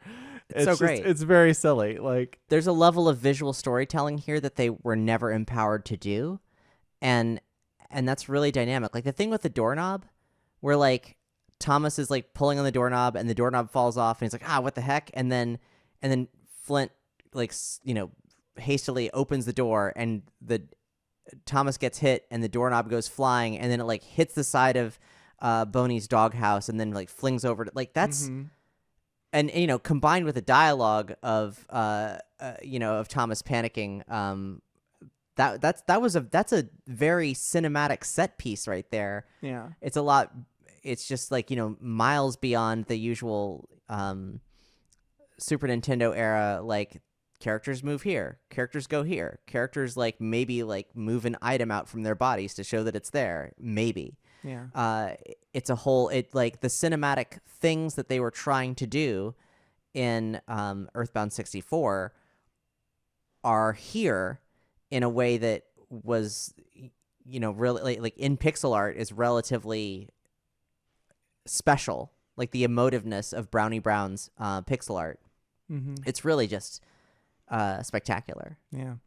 And we should point out too, for anyone who's listening to this after this episode is released, we actually played this section of the game as part of the Mother 3 20th Anniversary Funfest that was organized by Starman.net, or Starman.net. Starman.net.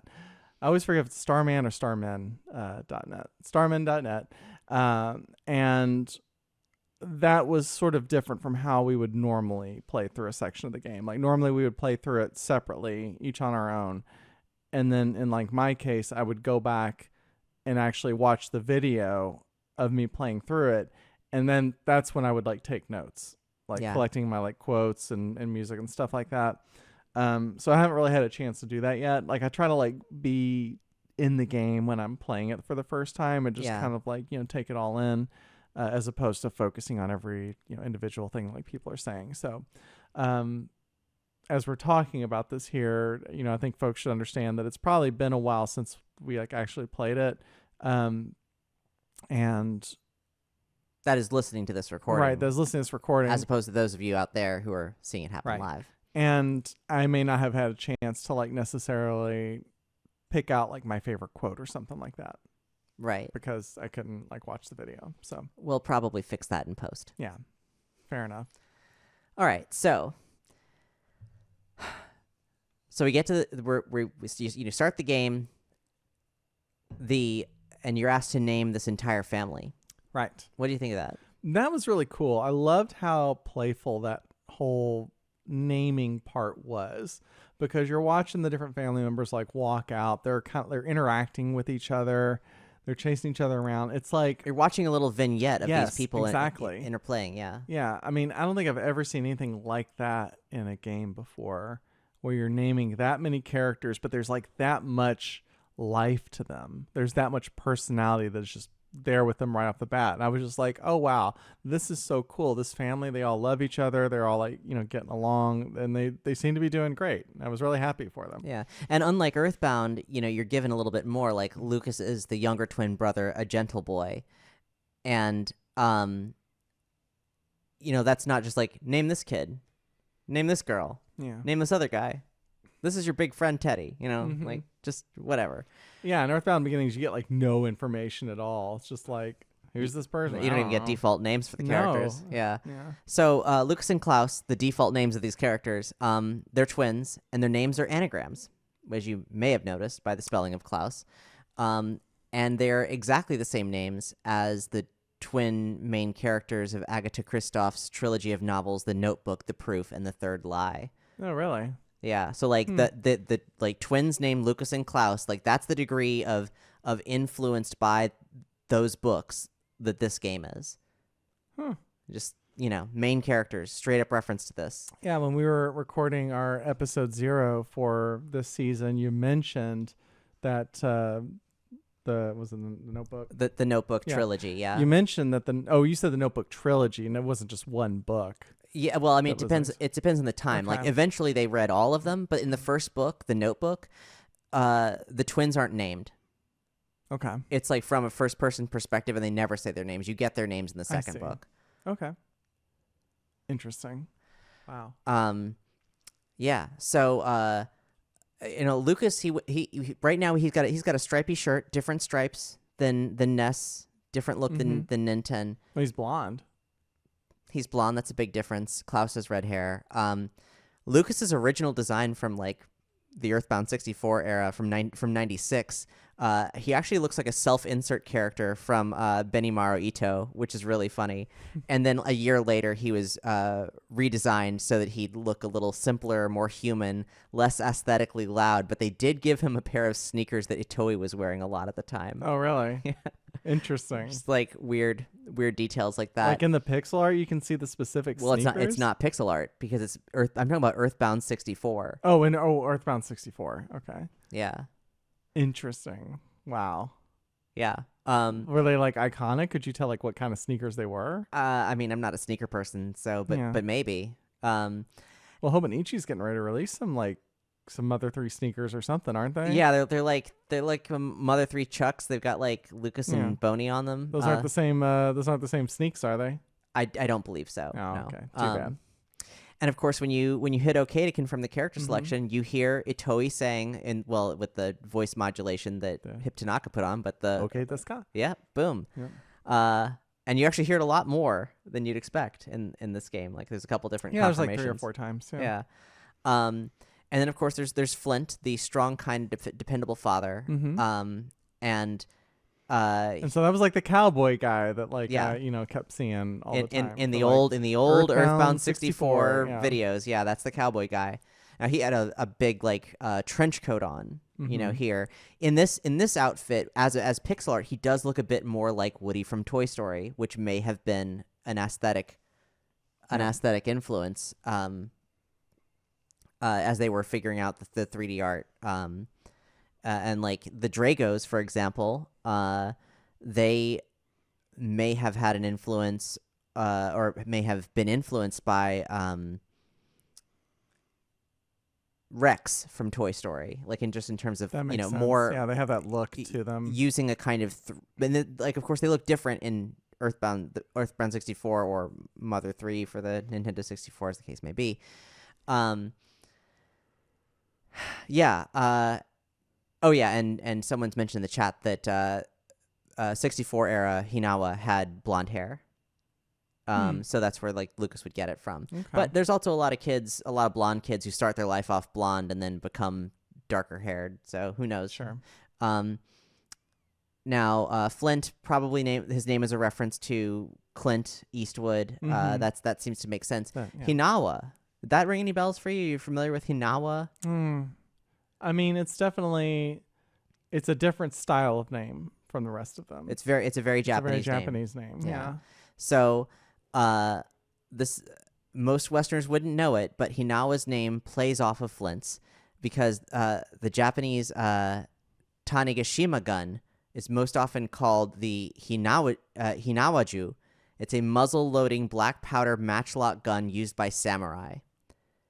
So the Japanese word for matchlock is Hinawaju. Like flintlock. Yeah, literally string of fire. So yeah, flintlock, Hinawaju. And this fits in with something you may have picked up on, which is there's a lot of duos in Tasmally that have names that match in some regard, whether it's Abbott and Abby. There's Bud and Lou, which are the first names of Abbott and Costello. Right. And that's which. So there's like partner names. They're related in some way. Yeah. So then we're going through the list of characters. Then we have Boney, of course, and so the dog. The dog. Keeping in tradition. There's the family dog. Yeah. But you've never been able to. Well, no, you could name King in EarthBound, so you can name Boney in this one. Now, Boney's, whether or not Boney's name is actually a reference to something is kind of like debated. No one, as far as I know, no one really knows. There's some who think like it's maybe like because of the way it's spelled in hiragana that it could be like Bonnie. It would be kind of like pronounced or written that way. So maybe it's a reference to a bonfire. It seems like a bit of a stretch. Tomato agrees that it's a bit of a stretch. Mm-hmm. And Boney's look in Earthbound 64 very much seems like they took a page out of Slinky Dog. It's all starting to add up here. Yeah. Mm-hmm. So then and then of course there's the pig man that there's like a pig, right? like a pig character, the piggy bank, the piggy bank guy. So and then of course they ask you your favorite food and favorite thing. Right. So I'm curious, if you just say like I don't care, what are the defaults for like the favorite thing and favorite food? Yeah, okay. So they're very similar, but there's a matter of kind of like a character difference. It was easier for them to say more in Japanese than it was in English to fit in the data, which that is kind of normally how that goes. So fluffy omelets in Japan. Fluffy omelets became omelets. Like tamago? Well, no. I mean, like, I don't think. I don't know literally what was written there, but I don't believe it was like omurice. I don't believe it was tamago. It's just omelet. I gotcha. Fluffy omelet specifically. Fluffy. Pepperoncino was the next one, but not the pepper by itself, because in Japan, pepperoncino doesn't refer to the pepper. It's short for spaghetti aligo olio e peperoncino, which is spaghetti, olive oil, garlic, and pepperoncino. But in Japan, they just say pepperoncino. Wow, that's so complicated. Tomato reduced it to pasta. Pasta. Makes just sense. Pasta. Just pasta. Okay. Then piping hot gratin. Piping hot. Yeah. If it's not piping hot, then it's rubbish. It's damn good. Get and rid of hot. it. And hot. And of course, a gratin, like potatoes au gratin, it's a dish with cheese and breadcrumbs or egg baked from above in a golden crust. So gratin. And then the next one is croquette rolls. You might remember we went on a hunt trying to find very specific croquette rolls in Japan. Yes. One of Itoi's favorite foods. We'll be talking more about them later in the season. And that phraseology, a croquette roll specifically, is a croquette inside of a sandwich roll with some cabbage, maybe something else. And it just would not fit. So Tomato went with donuts. The classic the classic thing to fill in an anime, donuts. No, how do you get from croquette to donut? I don't know. I guess it didn't fit. Wow. Okay. Savory donut. And finally, soy milk stew became stew, peach gelatin became gelatin, and plain rice is just rice. So okay, good. I'm glad that it's just it's just plain rice, you know. And then as for favorite things, love is the number one thing. Oh, hold on a second. So there's multiple options. Like you can say like I don't care, and it will just randomly choose one. Well, yeah, it was this way in Earthbound as well. Okay. Because like rockin' in America, that was like right. PSI rockin'. Like that was the default choice. I got. Yeah. It's the default choice. That was the first one. Okay. So But wait, there was multiple though? Yeah, it was multiple for all of them. There was? Yeah. But the default is that you just pick is just that's the first one. Yeah. Oh, okay. All right. Is it It's do you been a like while. choose from a list? Like it which doesn't ones give you a want? list. You just keep saying don't care and it cycles. Oh, see, I don't think I knew that. Okay. I think I just said don't care and it just gave me the Oh. first thing and I'm like, okay, off we go. All right, hit me with the favorite things. You got love. You got home run. Home run. Yeah, okay. You got mock. Sure, like speed. mock pizza? Just mock. Like, just mock. Yeah, not necessarily mock pizza, but just Uh-huh. mock. This one is a little weird. It's top of the line, as in consumer electronics. That's your favorite thing. Ooh, But all right. because that doesn't really translate well, Tomato went for top spec. Top spec. Okay. A little known turn of phrase, but I've heard it before. Yeah. Mount Fuji, cameras, and then watering, as in watering can. like watering a garden is the Yeah. implication. So which is just watering in the English version. These are fascinating choices. Like, because they couldn't go with like gardening. I mean, It's like they could watering, have. but they're like watering can. That's my favorite Well, thing. okay, so something that's going to come up again and again during our discussions about Mother 3 is that, Tomato, Clyde Mandelin, was, he was a professional translator at the time that he did the translation for Mother 3, but even soon after, he was like, it took years to do. So he was having regrets about the way that he phrased things, the choices he made. Like, there's a lot of things that maybe could be like different, or he would be weighing things in his mind, like, how much should I treat this like a attempting to localize it in the way it would have been localized by an American team, So that's Sure. There's the kind of like a weird fourth dimensional chess aspect to this, and sometimes it's direct, and he just tries to make it as one-to-one as It's possible. like, how would Nintendo of America have censored this? Right, but which isn't the case because he chose not to. Mm-hmm. So we enter in all that stuff, and the game begins. And it starts with this like, welcome to the world of Mother 3, or as it was written in Japan, welcome to Mother 3 World. Yeah. And then pans, you see the islands from the distance. You see the Nowhere Islands. It pans over Tasmally Village. It's a again a So showing you cinematic the setup. scope, yeah. Yeah, Of what you're coming into. yeah. So what did you think about that? I thought it was very cool. I thought, my memorable melody of the game actually, I think, or my memorable melody of this section of the game actually came from that section. Yeah. And honestly, like, I don't remember the music super well because everything was like happening very fast, but I remember liking that music a lot and just being impressed with it. Where it's panning over all the and being like, locations. oh, okay, this is cool. Yeah, like this music is really, really fun and good. And yeah, I think that was my memorable melody. So yeah, it was cool seeing the world set up in that way. Because I don't think we've really gotten that in an EarthBound game so far. I mean, the most there was is the slow pan over Onett at night in EarthBound, and Right. which was very moody for the time, very distinct. Sure. But this is like, no, this is a movie. Here we go. Yeah. It's very bright and shiny, and like it starts on an upbeat.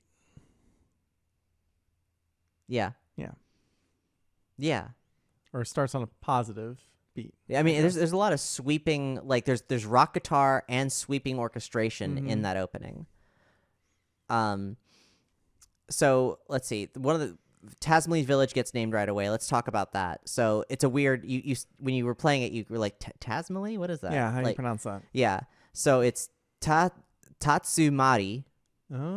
Mariri. Like there's like an it's IRI at the very end. I see. That's the way it's spelled in Japanese, and it's spelled in hiragana. So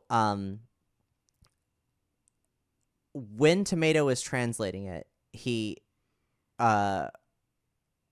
or no, it's katakana rather. Like, so he was seeing it was spelled in katakana and like picking it apart, and there's saw that the name could imply a couple things, but it was kind of less clear what it was meant to do, whether or not it would actually like become something else, and whether or not he should like go farther in terms of like turning it into something more comprehensive. But recently, there was an interview in 2023 where Itoi said he just straight up dissected it actually. In Japanese, tatsu in this context means dragon, and mariri refers to a visit to a religious site such as a shrine, temple, or grave. Okay. So in Mother 3, there are place names that have a slightly Japanese nuance, but you can't pinpoint where they come from. Tatsu and mariri have their own meanings, but when you write it as one word in katakana, it feels like it was already a place name. So like it kind of like has a vibe. It's like you take those things, you mash them together, and it feels like it's something else. So it doesn't necessarily mean either of those things, but it sort of abstractly evokes that together. But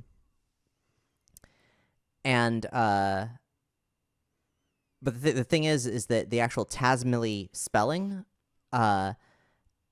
did appear in English in old EarthBound 64 preview material, like not Mother 3, but EarthBound 64, like as this is the English version of this location. And Nintendo of America and Smash Brothers Brawl, actually, they put it in as Tazumili, Tazumili, but Nintendo of Europe, when they were making their translation, they caught that spelling mistake and made it Tasmily as it's spelled in the Mother 3 fan translation. So interesting. Yeah. So they took a nod from the fan-made translation, but which took a nod from an earlier EarthBound 64 press release or something. Wow, what a convoluted path that was. Yeah. So Tasmily was like a stage in Super Smash Brawl? No, but it was in Lucas's bio. Oh, I see. Yeah. Okay. So it's got this precedent. It has this weird history, and then in recent time, after Tomato's translation, far after Tomato's translation, Itoei did in fact pick it apart a little bit and discuss it. Okay. So the Dracos brought their babies over. Yeah. And you're gonna go out to play with them. Immediately, you can check your surroundings so much more than any other EarthBound game, and you were immediately checking everything. Oh yeah. Looking at the stove, looking at the mirror. Let's see what's going on. Looking good, looking handsome. Yeah. I didn't want to miss anything. Yeah. Well, you did miss one thing. Oh, I did? Yeah, but so Lucas wakes up in his pajamas and then he changes into his clothes. Right. And after he changes into his clothes, then you have the ability to run, but you hadn't figured that out yet. Right. And if you have the ability to run, you have the ability to dash in and knock into things. I think I see where this is going. Or do you? Where do you think it's going? Well, if you knock into the table and knock off your dear mother's teacup or something. Well, yeah, it's close actually. If you knock into your dear mother's chair, Hinawa says, where is it?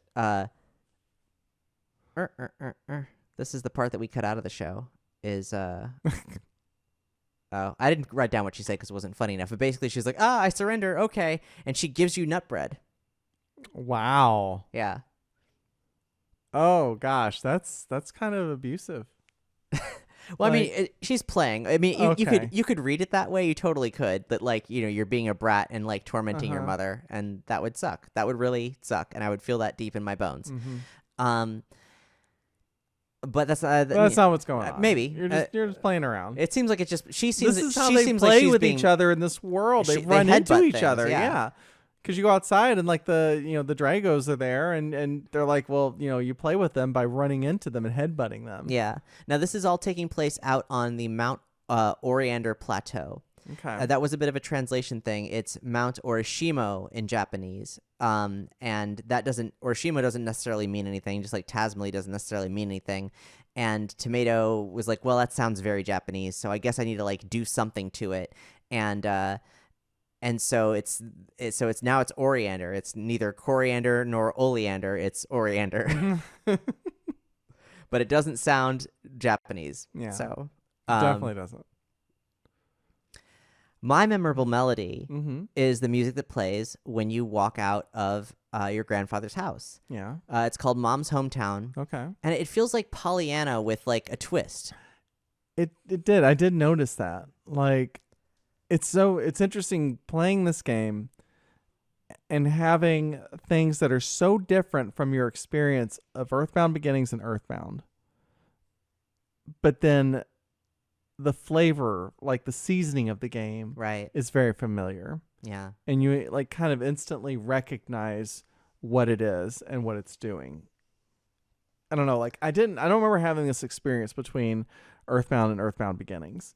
I remember thinking, okay, EarthBound is just like EarthBound Beginnings, but refined and better, and they improved everything and made the scope of the story larger and everything. Yeah. But with this, it's it's a complete different direction seemingly, but it still feels like a mother game because it's got similar melodies in it.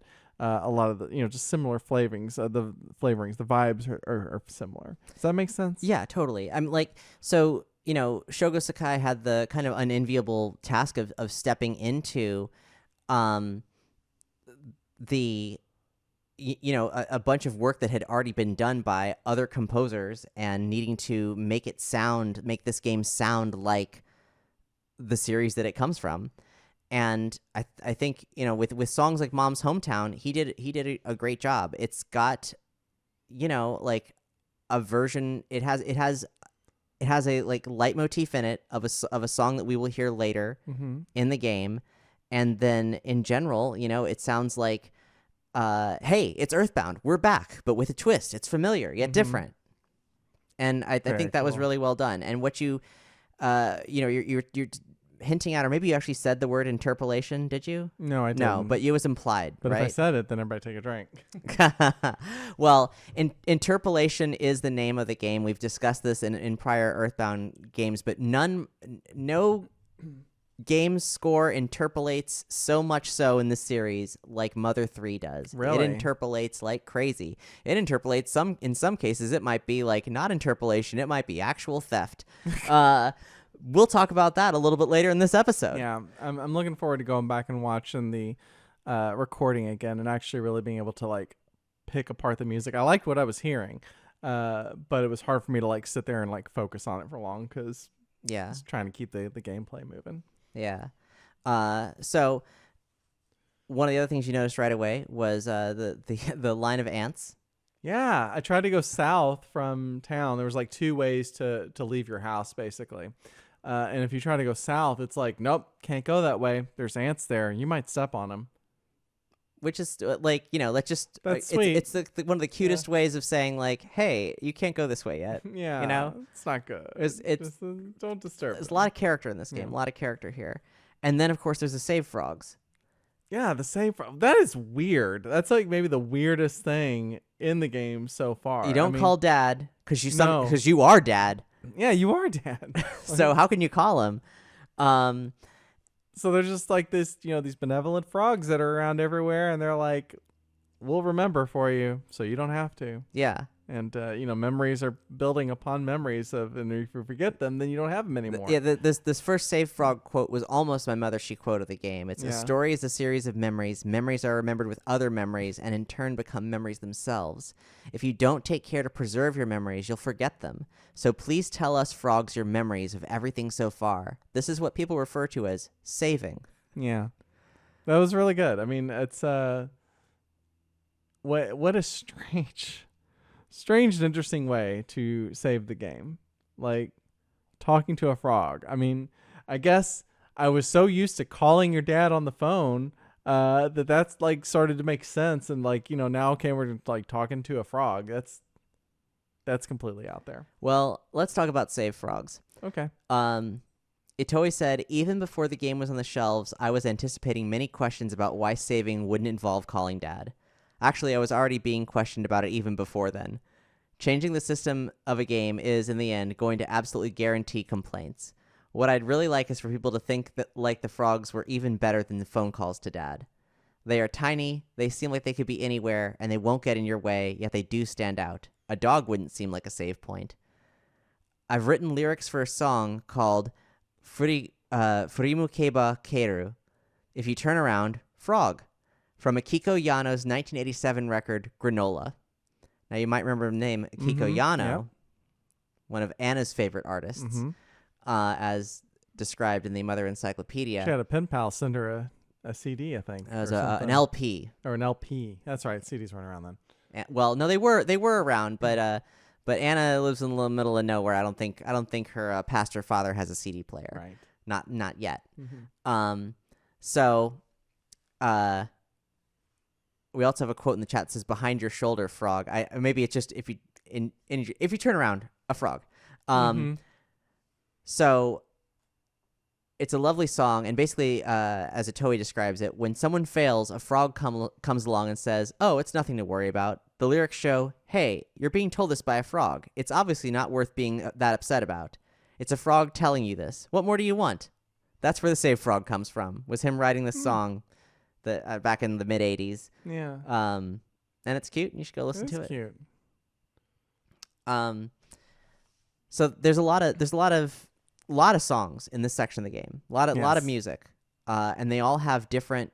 They're all introducing. Might not realize it just yet, but they're all introducing little bits of leitmotif that carries through the game. That's one thing that's extremely consistent about the scores.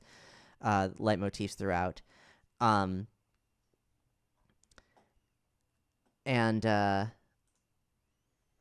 anyway, Hinawa, like the kids headbutt some Dragos. That's weird. It was strange, but that's how they play with each other. Yeah, and it's teaching you in the game how to run into stuff, I guess. Yeah, I mean that is its functional purpose. Yeah. Of Hinawa's letter, Tomato said, "Every time I watch a video of Mother 3, this is the one part I have to skip. I really, really don't like the way the translated letter is phrased. It feels so lifeless and awkward. The music gets weird and a shadow flies by." Wait, no, that's my text, but it got stuck into that text. Never mind. Ignore that. That's me just describing what was happening on screen. Take it again. It feels so lifeless and awkward. So Tomato's obviously very critical of his own work. All artists are. And I get it. I think there's the current patch is like 1.3. There could be another polish to this, though I wouldn't blame him for not wanting to like go back to it in full. Well, last time we updated was what, 2022? 2021. 2021. Yeah. So it's been about 5 years. I'm not these are his words. These are his words from his blog. I'm quoting him. Or are we talking about when I misspoke? I don't know. All right, so the logo comes up, and we get that da dun dun dun da dun dun dun da da da da da da da, and you've obviously at this point heard that a number of times in a number of pieces of music. This is Toril the cat, by the way. Yes. And I think that's interpolation of Frere Jacques. That's what it sounds like. Yeah. Which is an interesting thing to choose there. Right. It's weird, right? So Frere Jacques, whereas Thumpkin also is another version of it, or it's the third movement of Mahler's Symphony No. 1. There are a lot of classical references in this game, so that's possible. But this song is also very present in China, where it's used both for nursery rhymes and folk songs and patriotic anthems. Really? Like militaristic patriotic anthems. Interesting. The latter of which, maybe or all of the above, could be part of a larger reference here. I have not seen any quotes from Sakai that really like elaborate on that. But I have lots of questions about that particular track. What we will call the Pig Masks theme from here on out. Pig Masks theme. Okay. Yeah. I'll have to go back and listen to that more closely in the recording. Yeah. So we're getting some more elaborate scenes right away. We're seeing these pig masks bomb the forest. Right. Lots of cinematic set pieces here. And then we start to get introduced to the characters via Thomas, the guy with the siren. Mm-hmm. Have we encountered the great mole cricket yet? No. Point? Would you like to back up to the mole cricket? Let's back up to the mole cricket. Yeah, because that's where my Mothership quote comes from. Oh, okay. So. Yeah. Sorry. We are doing things a bit differently here than we usually do. Yeah. All right. So you're fighting the Dragos, and then out of nowhere, they taught you how to headbutt stuff, and now you have to be taught how to have a battle, sort of, in the barest.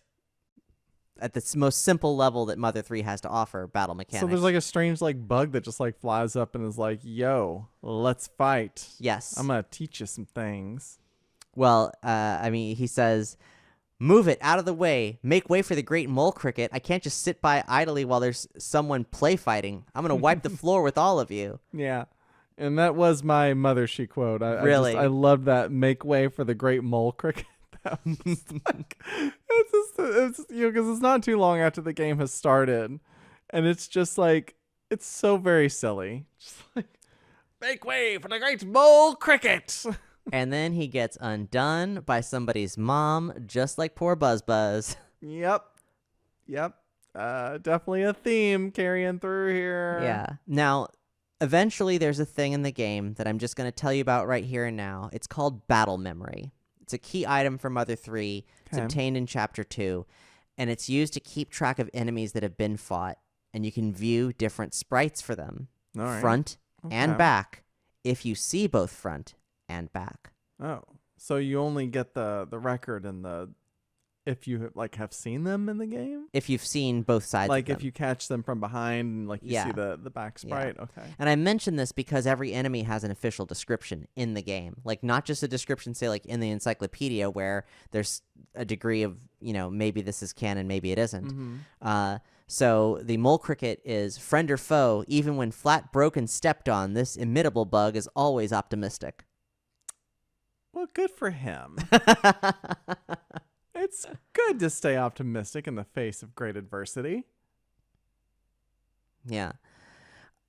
Something that you did not have a chance to fully figure out yet, and will eventually, is the musical aspect of the fighting. Right. Yeah, you pointed out while I was playing that when you go to your actions in a fight, the first one is just like a musical note. And it doesn't really explain why that is. Yeah, the icon for bash is right. a musical note. Yes. Yeah. So you mentioned that there was some kind of like timing element to it. And I tried to like figure it out while I was playing it. But I don't really see how it works because as soon as I hit the button to attack, it's like the attack immediately goes off. So like how am I supposed to like time that to the music or whatever? It doesn't seem obvious. Yeah, and I also found it to be pretty difficult. Again, it's been a long time since I've played Mother 3. I don't remember when it's like elaborated on, and maybe we'll both catch on a bit better than I did way back when this time. Well, of course, it reminds me of the timed hits in Super Mario RPG. Yeah, I think it does kind of end up being like that, but in this case, it's more like you do need to listen to the music. This is why, as I implied in our prior recording, it made sense for Keiichi Suzuki and Hip Tanaka not just being busy guys. Like, it made sense for them not to be involved. They needed somebody who was in the development team because actually working with the music itself is part of the battle system. Yeah, when it's that ingrained into the actual gameplay, it can't just be something that just sits on top of it.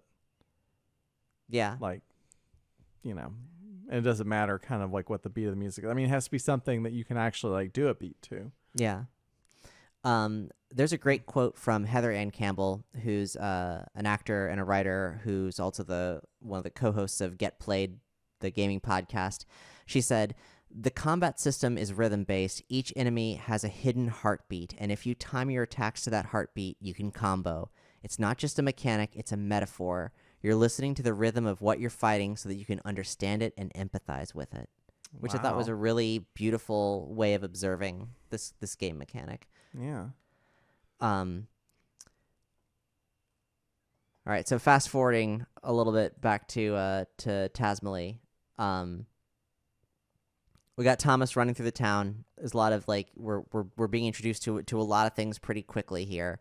Thomas has this great animation. He's running so fast that his legs are a blur. Like away, you can see like that's like he's like I don't even know what you call that, but it's like tumbling around. His legs like blah, blah, blah, blah. It's like you can see multiple legs in the same frame. Mm-hmm. It's very much like a classical animation style technique. And, like, so right away you're just seeing like, okay, they're doing so much here. And as he's running, we're getting a lot of different music as well. Mm-hmm. And then boom, a chapter title comes up. So I'm curious what you think about this, because like clearly the game is going to be played in chapters. No other EarthBound game has been like this before.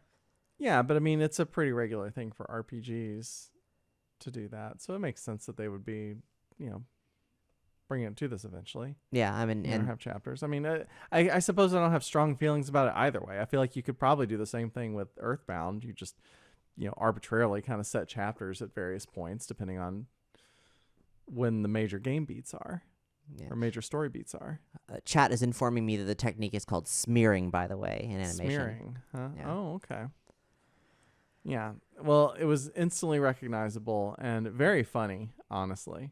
Yeah, no, it's great. Like right away, like you got this guy, and everybody seems a little bit annoyed with him, and he's being an alarmist. But no, we did just see bombs get set off in this forest, right? And like all That's the critters, true. all the woodland critters were running around. So then boom, you're playing as Flint. Yeah, because there's a forest fire and you got to go rescue people. Yeah, figure it out. and you've been and you get that the doorknob scene that we Mhm. just mentioned, which is like has so much like zany quality to it. You can just tell everything about this game. Yeah, is we were saying. just missing some like slide whistles and some Yeah. spring sounds and some bonks and things and some bongos slipping on banana peels. Here's something you may not have mentioned.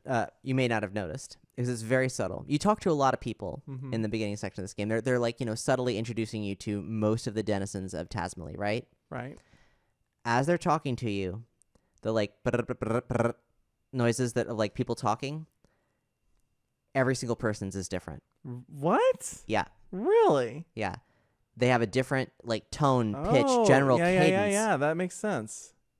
I've seen other games do that too. Sure, and it's a more modern thing, like everybody Mhm. in Animal Crossing has their own like weep wop kind of Sure. noises they make, but this is it's very subtle, right? It was. I mean, I didn't even notice it, but like there was so much going on. How could I? But now you can start listening for it. Mhm. You'll hear how like Fuel's voice as a little kid is higher than like the other characters who are older and therefore lower. It's a nice little subtle touch. Yeah, and this game is nonstop subtle touches, right? Yeah. Um, There's a lot going on. I was really surprised that your Mother She quote wasn't when you check the clothesline. I'm trying to remember what that was now.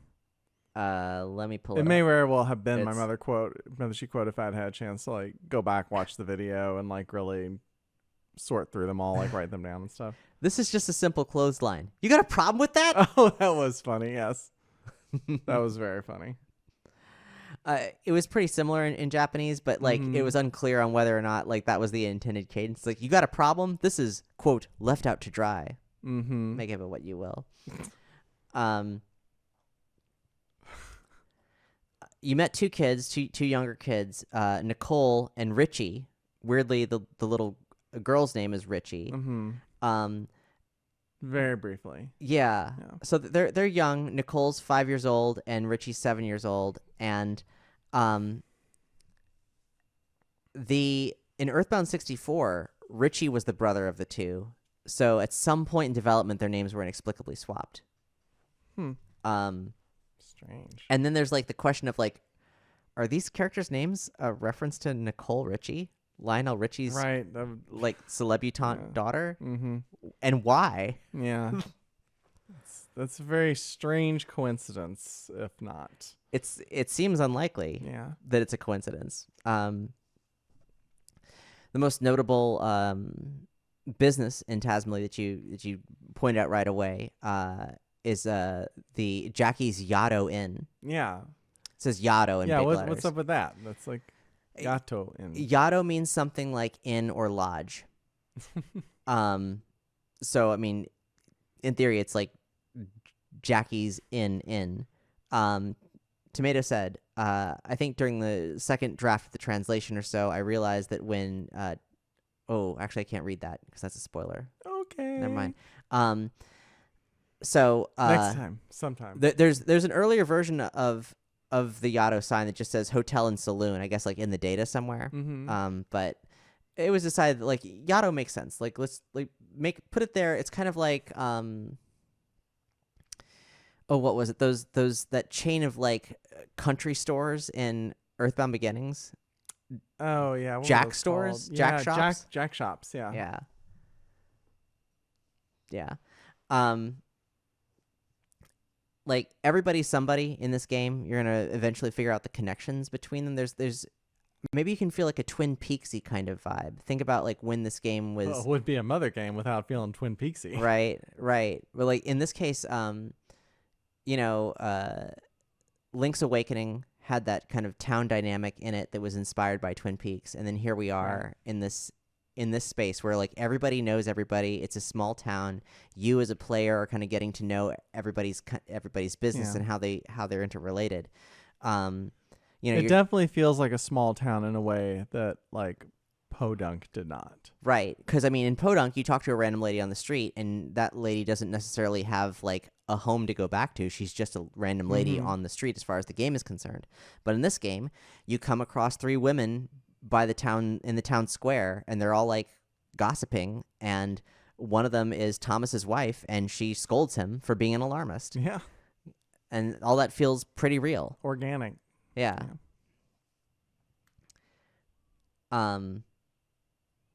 So we'll spend, you know, different amounts of time with all these characters and see how they kind of, you know, develop as you get to know more about them. Yeah, I mean, I was really kind of curious to see where this intro is going to go, because you are playing as like Lucas at first, and then all of a sudden you're playing as Clint, and it's Flint.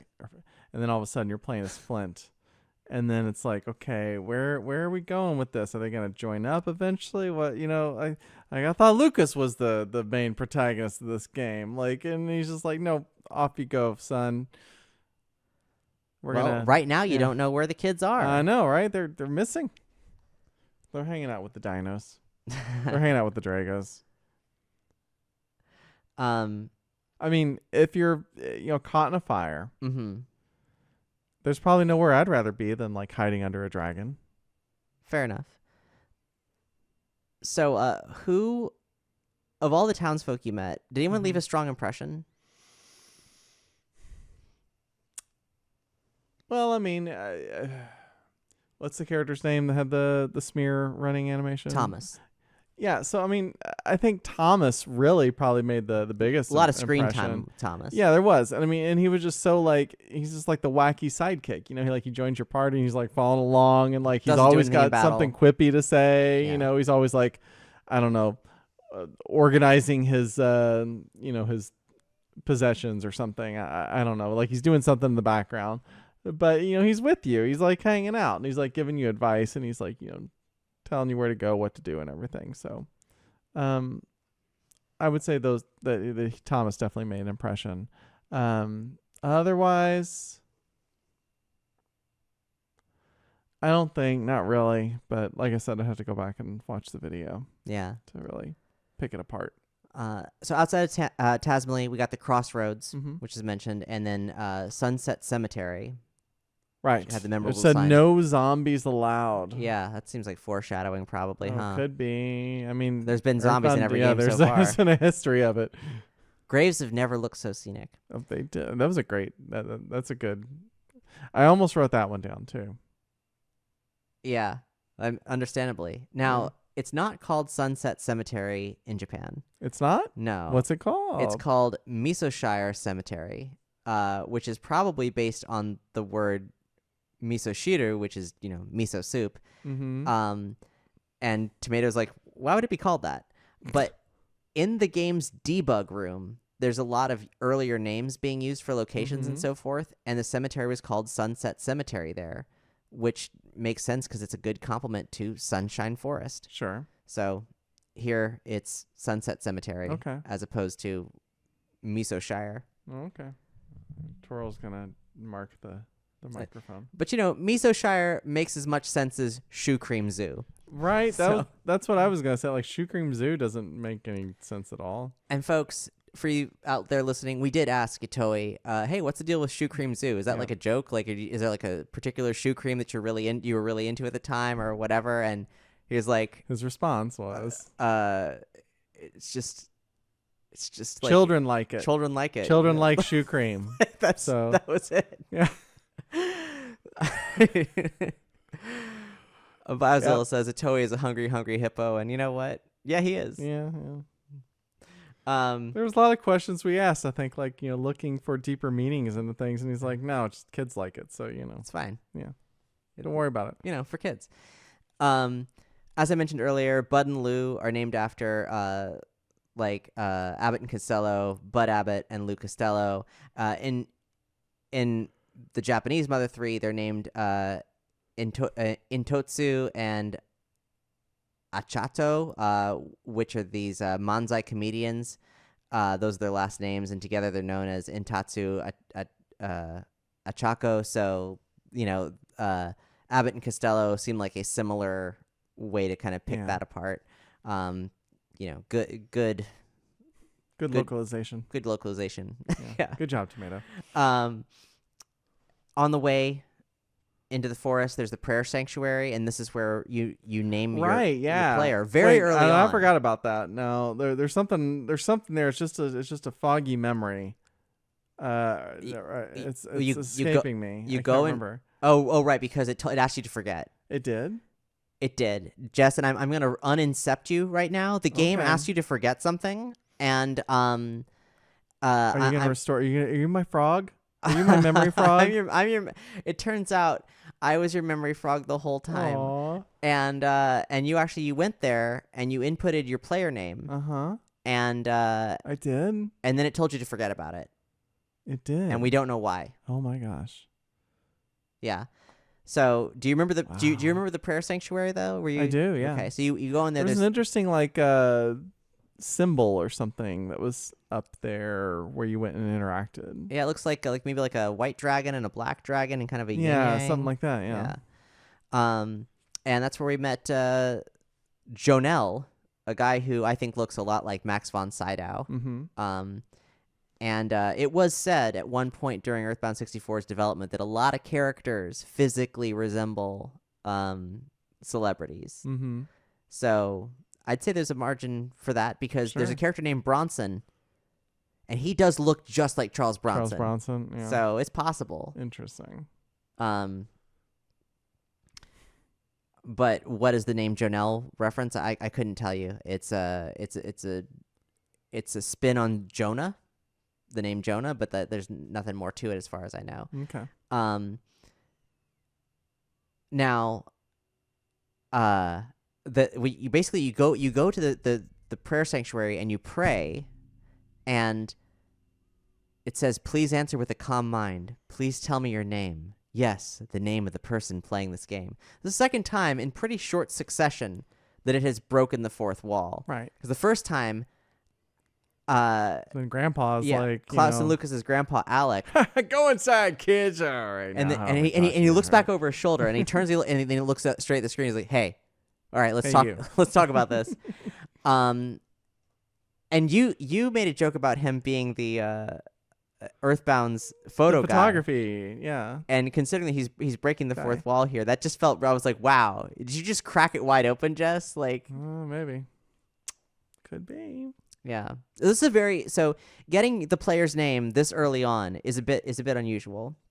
In Earthbound Beginnings, it doesn't happen until like all the way out in the swamp. Yeah. And no, it happens before that. That was the second time, right? I think it was. It's been a while. It's been a minute. Yeah. Anyway, so it's pretty early on. And it tells you to forget. The phone and snowman is the first time that it happens, and then that's the confirmation, because there's always they always ask you once, and they always make sure they double check with you to make sure that's actually your name. So the prayer sanctuary is a pun, because pureya is prayer is like prayer in English, right? But it also is phonetically the same way in Japanese that you would say player in English. Pureya. Oh, wow. The Pureya sanctuary. That is clever. Waka waka waka. That is super clever. Right? Yeah. Super fun. It's right there in front of you. Yeah. I love puns. I love cross-lingual. Crusty-lingual puns. Yeah. Yeah. That's gonna be the name of my memoir. So as we're getting closer to to the fire and so forth. Getting kind of the relationship of characters. People have kind of gone different degrees into the woods looking for people, and this different ways they're seeding you the relationships of these characters and what's going on. And there are two characters, Lighter and Fuel. Right, those are the ones who everybody's worried about. There, yeah, you see them like in the establishing. Let's just call it like cinematic section. And no one knows where they are. So when you get into Sunshine Forest, finally, it's smoky. It's got atmospheric effects over the top of it. And you meet this guy, Mike, this mustachioed dude with the fancy hat who says he's manly. There's so many great mustaches. There's a lot of mustaches in this first part of the game. Yeah. It's wonderful. And this dude dresses like he's on a vacation. So it's funny how manly he thinks he is. And then he starts going on about, like, let the slightly unclean and not very tasty cookie be of use. Please let it be of use. Please let it be of use. Yes. Well, it makes me think of Philip Seymour Hoffman in The Big Lebowski, where it's like he asked me to repeat this. Her life is in your hands, dude. Like, please let it be of use. Like,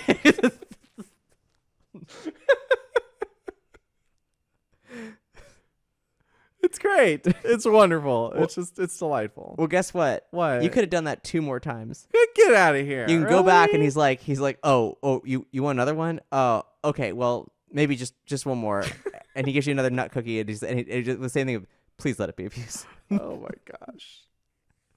Oh, I so wish I could have gone back and got more cookies. You didn't need them though. You were lousy with nut bread. I was, but I mean, I was going through it quickly.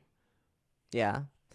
Yeah, because we were playing, because we were doing this as part of the 20th Anniversary Funfest, we had a gameplay challenge that was assigned to us. Yes. And the gameplay challenge was to use a particular move on every enemy that we encountered, every enemy type. We had to do it at least once. And what was that move called again? I will pull it up just a moment. It was Power Smash. Power Smash, yeah. So the move was called Power Smash, and it's one of Flint's moves, and it has a high probability of missing. But if you do manage to connect with it, it does a huge amount of damage. So it's kind of like a risk-reward type situation. Yeah. So we got into a lot of fights where we were having to, like, try to use this ability and, like, missing and missing and missing, but eventually it would go off. So, like, I had to do a lot of management, like buffing my own defense and eating bread like in the middle of combat and stuff like that. Yeah. So I was really glad that I was lousy with nut bread. Yeah, for sure. I want to go back and mention something that I totally forgot to, and we can fix it in the edit. Mm-hmm. My Mothership quote is as Thomas is like fussing over that whole doorknob situation, and he says, doorknob, I mean Flint, and then goes on to say, bad times like this calls for reckless nice guys like you. Yeah. Which is like great such quote. a good line, you know? Yeah, that's easily hands down great. my Mothership quote. There's a lot of good choices here, but that one, and what a great like emblematic way to introduce Flint. Like reckless nice guys. Bad times like these, we need call for reckless nice guys like you. Yeah. There was a lot of sort of stumbling over words as there was like a fire going on. Yeah, the kids were panicking and it's very, very action dialogue. Yeah. So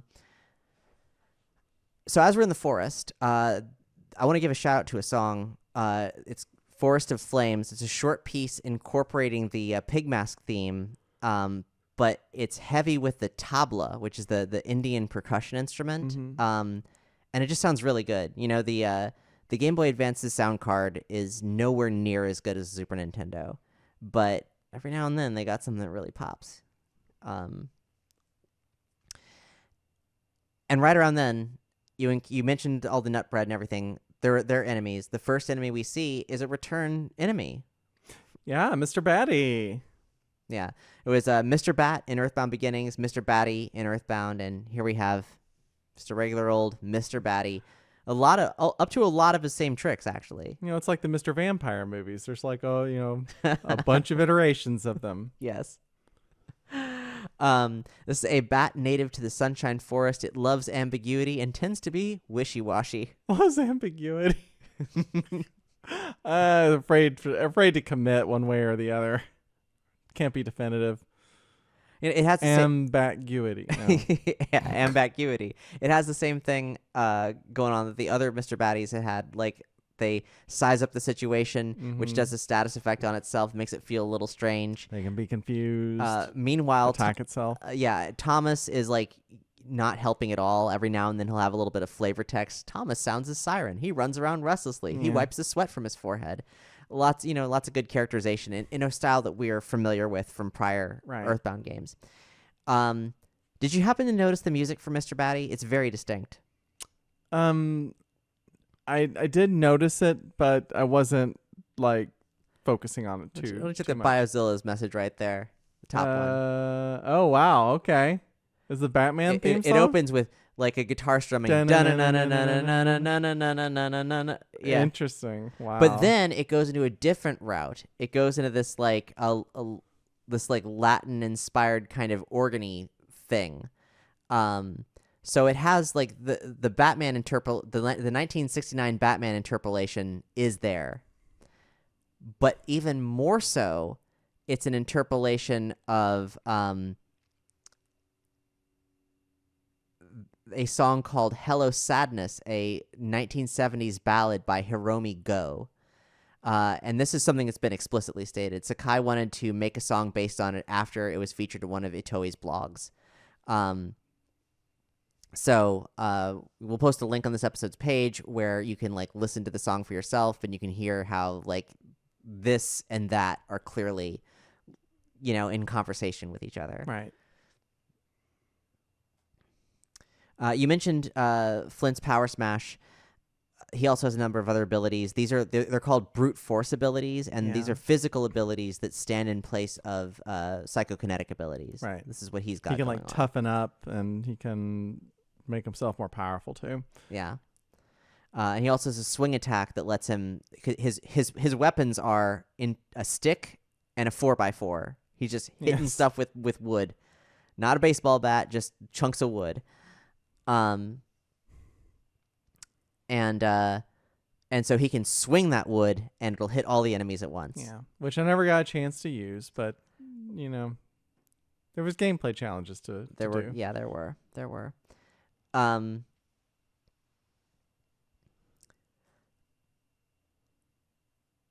So there's a hot spring. Oh yeah, the hot spring.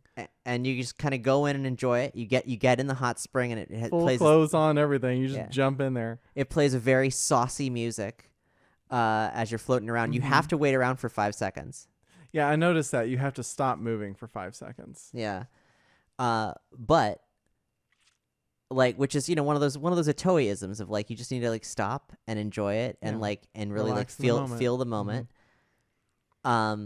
But here's the thing: if you try to get out, there's a line of dialogue that like Thomas is like, "Whoa, what are you doing? Don't you didn't take your time? Yeah, that fire's not going anywhere." Because if you read the sign for the Kokori Hot Springs, it says there's no need to rush. 5 seconds rejuvenates, and then like it says an extra syllable. There's a lot of haikus in this game, and there's this like haiku kind of slogan for the hot spring. And so Thomas, he's like, if you try to get out, he's like, look, there's no need to rush. 5 seconds rejuvenates. Fa la la la. Well, he's got a point. We should take 5 seconds for ourselves. Yeah. And now there were hot springs in EarthBound, but this is more like they were a bit more special. They didn't happen too often. This is one right here, right at the beginning of the game. Didn't they serve you coffee at like the hot spring in like with in the Saturn Mr. Valley? Saturns? Yeah, Saturn Valley. Yeah. These hot springs, they cure poison as well. Didn't happen to us. It mentioned that to you. It says like sucks the poison right out. Yeah. Well, I said. That's sucks what the you poison. said. That's why I said. Yeah. Yeah, because it said there was like snakes in the forest or something, but I don't remember encountering any snakes. Not yet. Well, yeah. Be glad that hot spring's there eventually.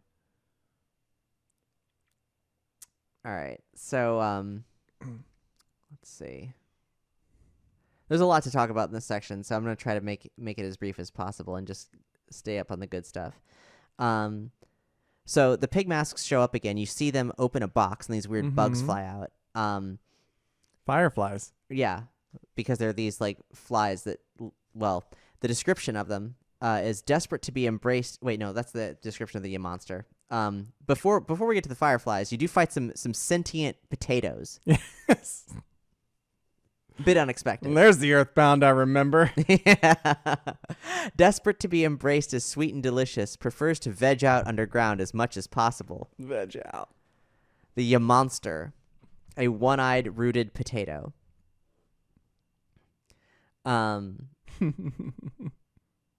So yeah, they're easy to beat. But fun and weird. And they drop nut bread. Yeah.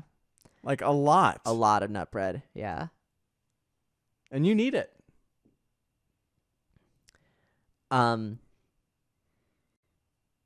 So then we get to the fireflies, and that's a group battle. Three of them are attacking you. This monster is a small bug fused with a cheap lighter. It's doomed to a one-time use. Wow. That's dark. Yeah, it is. So they breathe fire, which effectively it looks like PK fire. And I suppose we should mention for anybody who's following along exclusively with the podcast, if that's the thing that you're doing, then obviously these battles are very similar to EarthBound. They have the psychedelic backgrounds. In this case, a character's little head pops up behind the icon that has their name on it, which is different. When you take your action, yeah. Something that didn't happen to you was a player death. So narrowly managed to avoid that. It got down to 1 HP at one point. Yeah. You know what? We'll remind me next time when you die. We'll go back and we'll talk about that. So then there's a big action sequence with the flaming shack. Do you want to discuss that at all? Yeah, because that's where my smashable enemy is. Oh, mine too. Was in the flaming shack. Yeah. So you go inside, and the first thing you notice is there is this thing that's like flying around the inside of it. And then after a few moments, you walk into it and it attacks you. And it's a flying mouse, Cat. It is a flying mouse. It's a flying mouse. The buzzing wings on its back were probably transplanted from a giant insect, reads the description. Because it's like, it's a mouse, but at its top of its shoulder blades are these bug wings, but it's still a full-size mouse. So the rest of its body is dangling while its head is it's floating kind of by its neck, and it looks really uncomfortable and weird, and it's just such a delightful piece of sprite art. Yeah.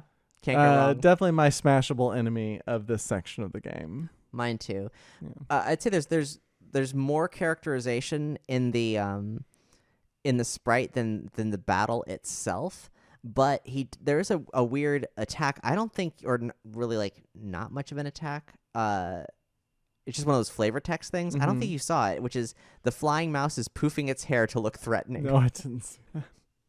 Which is, that's great. That's hilarious. I live for that shit. Yeah. I live for that stuff. Yep. There you go.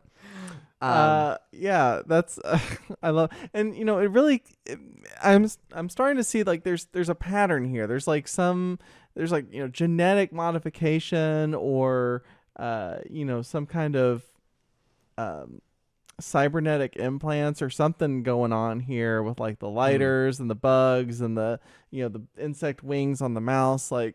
Something's going on here. Well, and we've seen this before, haven't we? Yeah. Oh yeah, of course. All the way back in the first EarthBound game. Yep. Not EarthBound, but EarthBound Beginnings. Yes. That was the bionic creatures. Yes. And in our audio drama, we had the characters ask the question that the player might ask themselves without the game itself saying anything about it. Why are they doing this? Are they trying to replace us? What's going on?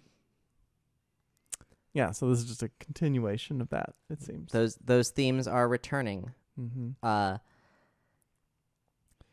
But anyway, in the burning house, you go upstairs, and there's a little bit of a puzzle. You gotta bash through some wood that is blocking the way. Yeah. And then you rescue Fuel. Then you rescue Fuel. Yeah. Whose little boy is trapped up there. And you go get him. Yeah, and he helps you in battle. He does. On your way out. He heals you. He also picks up a rock and throws it to deal low-level damage to one enemy. Now, something I noticed too, actually backing up a little bit, before we went into the cabin, there was something in the window. Fuel was up there, Yeah. And it seems like he got like pulled back or something, and then It was something kept like the flying looking. mouse. That was the flying mouse. Okay. Yeah, that was Gotcha. you that was the kind of like on screen, like if you were running into an enemy kind of a, because you do see it later when it's flying Right. around. Like that was the Yes. flying mouse. Okay, gotcha. So then, once you get out of the burning house, you're covered in soot, and this turns into a running gag, Mm-hmm. and it gets repeated over and over and over again. A lot. Like, oh hey, like you're pitch black, covered in pitch soot. black and covered in soot. Yeah, and it happened so much. I was like, what's up with that? Is there some kind of It weird? seems like a translation thing, Right, like you know? it seems like There's like a word for that in Japanese. this is or this is something. a running gag, and for Yes. some reason it's not landing. So what are we missing? So I talked to our old friend Lone, Mm-hmm. and Lone cleared it up for me. Okay, what'd Lone say? Japanese has several ways to say pitch black, but the one Itoei used was makuro, which is a more whimsical, child-friendly, folklore-esque saying of it. So this, because makuro is soot sprites, or you might say susuwatari, which is what they're Right. called in Spirited Away. Mm-hmm. But in My Neighbor Totoro, it's makuro kurosuke. So like Mhm. makuro is the same, like that is the My Neighbor Totoro evocation. Of course, a film that Itoei was a voice actor in as the Right. dad. Maybe unrelated, but because it's just folklore there. But Mhm. so Fuel as a little kid is like, hey Flint, you look like a soot sprite.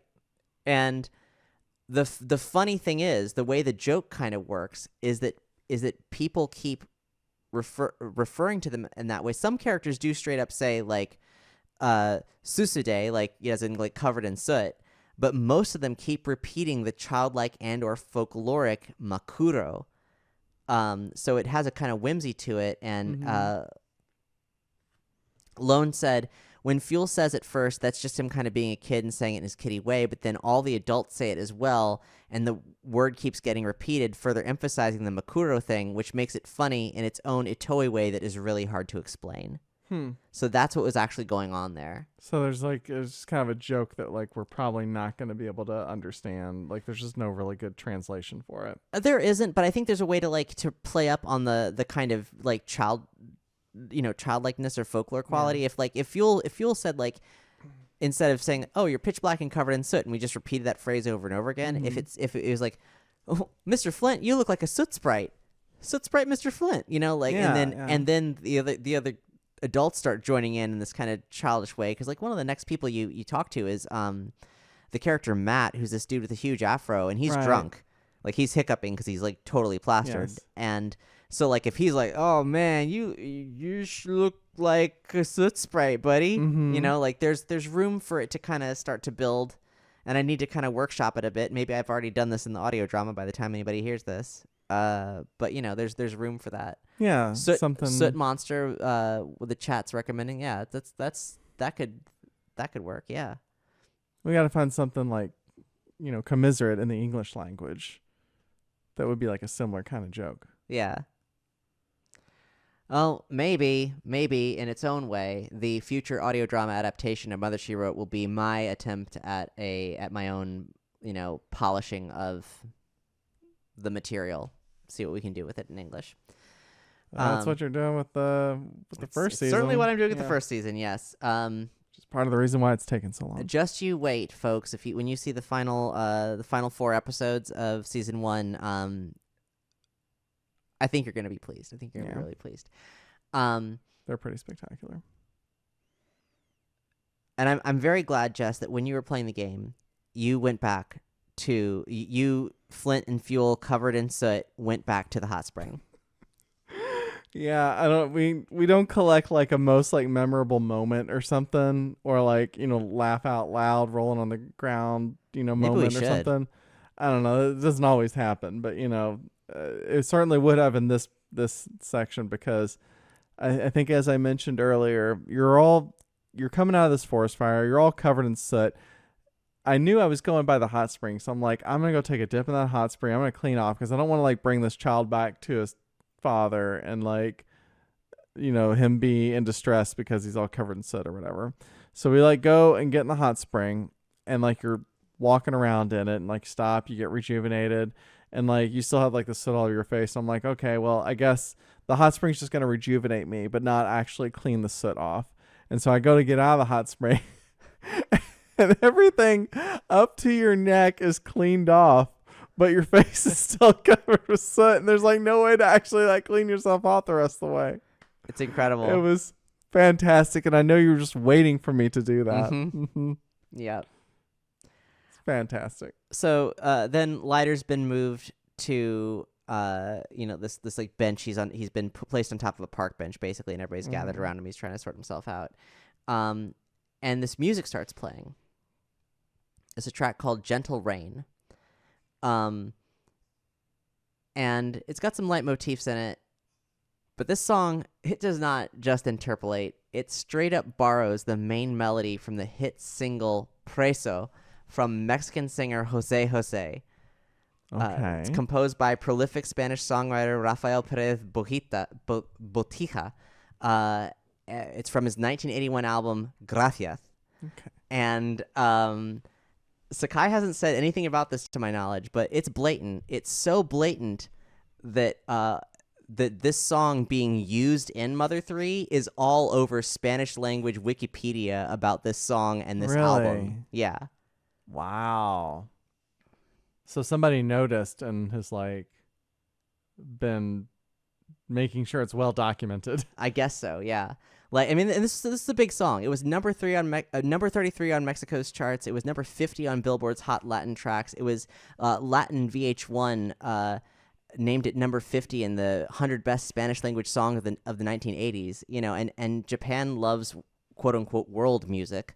So yeah, I mean, that's Gentle Rain is also Preso. Tex-Mex music. Right. But this is just straight Mex. So the when we were speaking to Keiichi Suzuki, he referred to the Tejano music that's used in the deserts in both the first two games as Tex-Mex music. And we saw that category in record stores Yeah. around Japan. Yeah. They had like a Tex-Mex section. Yeah. So go look up Preso, which means prisoner, by Jose Jose. And you can straight up sing along to Gentle Rain in Spanish. So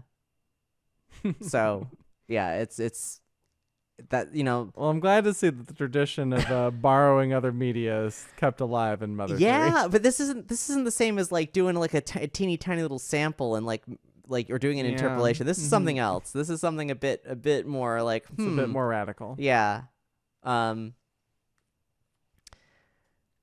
And did you notice that as the rain starts falling, it's a beautiful scene though. They do recontextualize the song, but that is the song. I mean, like if this is the trial of Under Pressure by Queen and David Bowie versus Vanilla Ice, like this song is guilty by a mile, of borrowing. Did you notice that when the rain starts that the soot melts off your faces? There's an animation of it. Yeah, it's beautiful. I was waiting for that. Like as soon as there's like it's gonna start raining, I'm like, okay, this is how the soot's gonna clean off your face.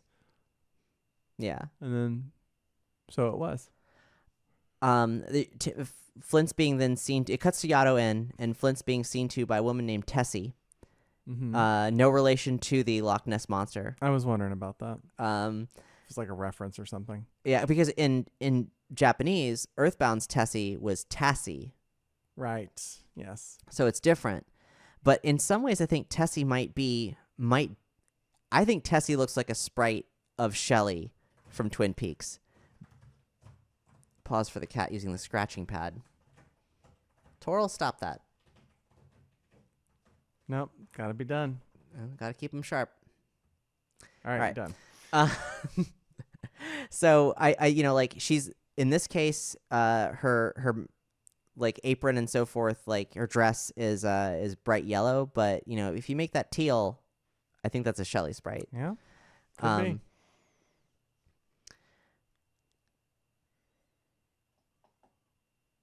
Yeah. So Lighter is a single dad raising fuel.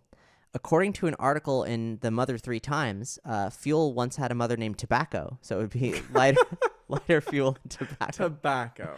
Yeah, she went missing during a family boat ride after their boat was attacked by a kraken. Oh my gosh. Wow. Bringing back that old nugget, eh? I guess. The Kraken. Yeah. But wasn't the Kraken in EarthBound? That was a magic hand thing, right? No. No, No, you fight it again in your memories in Magic Oh, Hand. right. Yeah.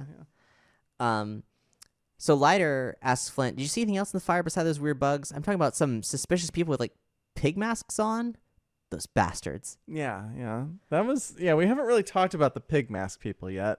Not a whole lot anyway. Yeah. Like, I'm wondering what the heck is going on there. What do you think is going on there? I don't know. Maybe it's the denizens of Porky returned to, The denizens of Porky? Yeah. Like, What do you mean by that? Last time we saw Porky, he was like being the number 2 guy to Master Geeg. Right.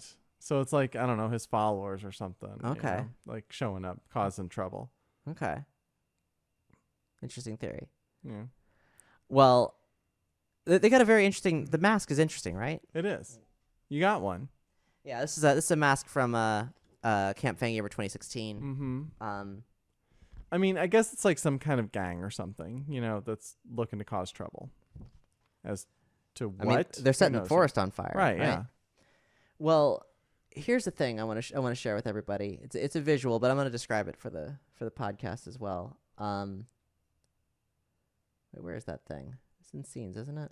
I think it should be at the very top. It's that Kinney graphic. Oh. Look under sources. You don't switch scene.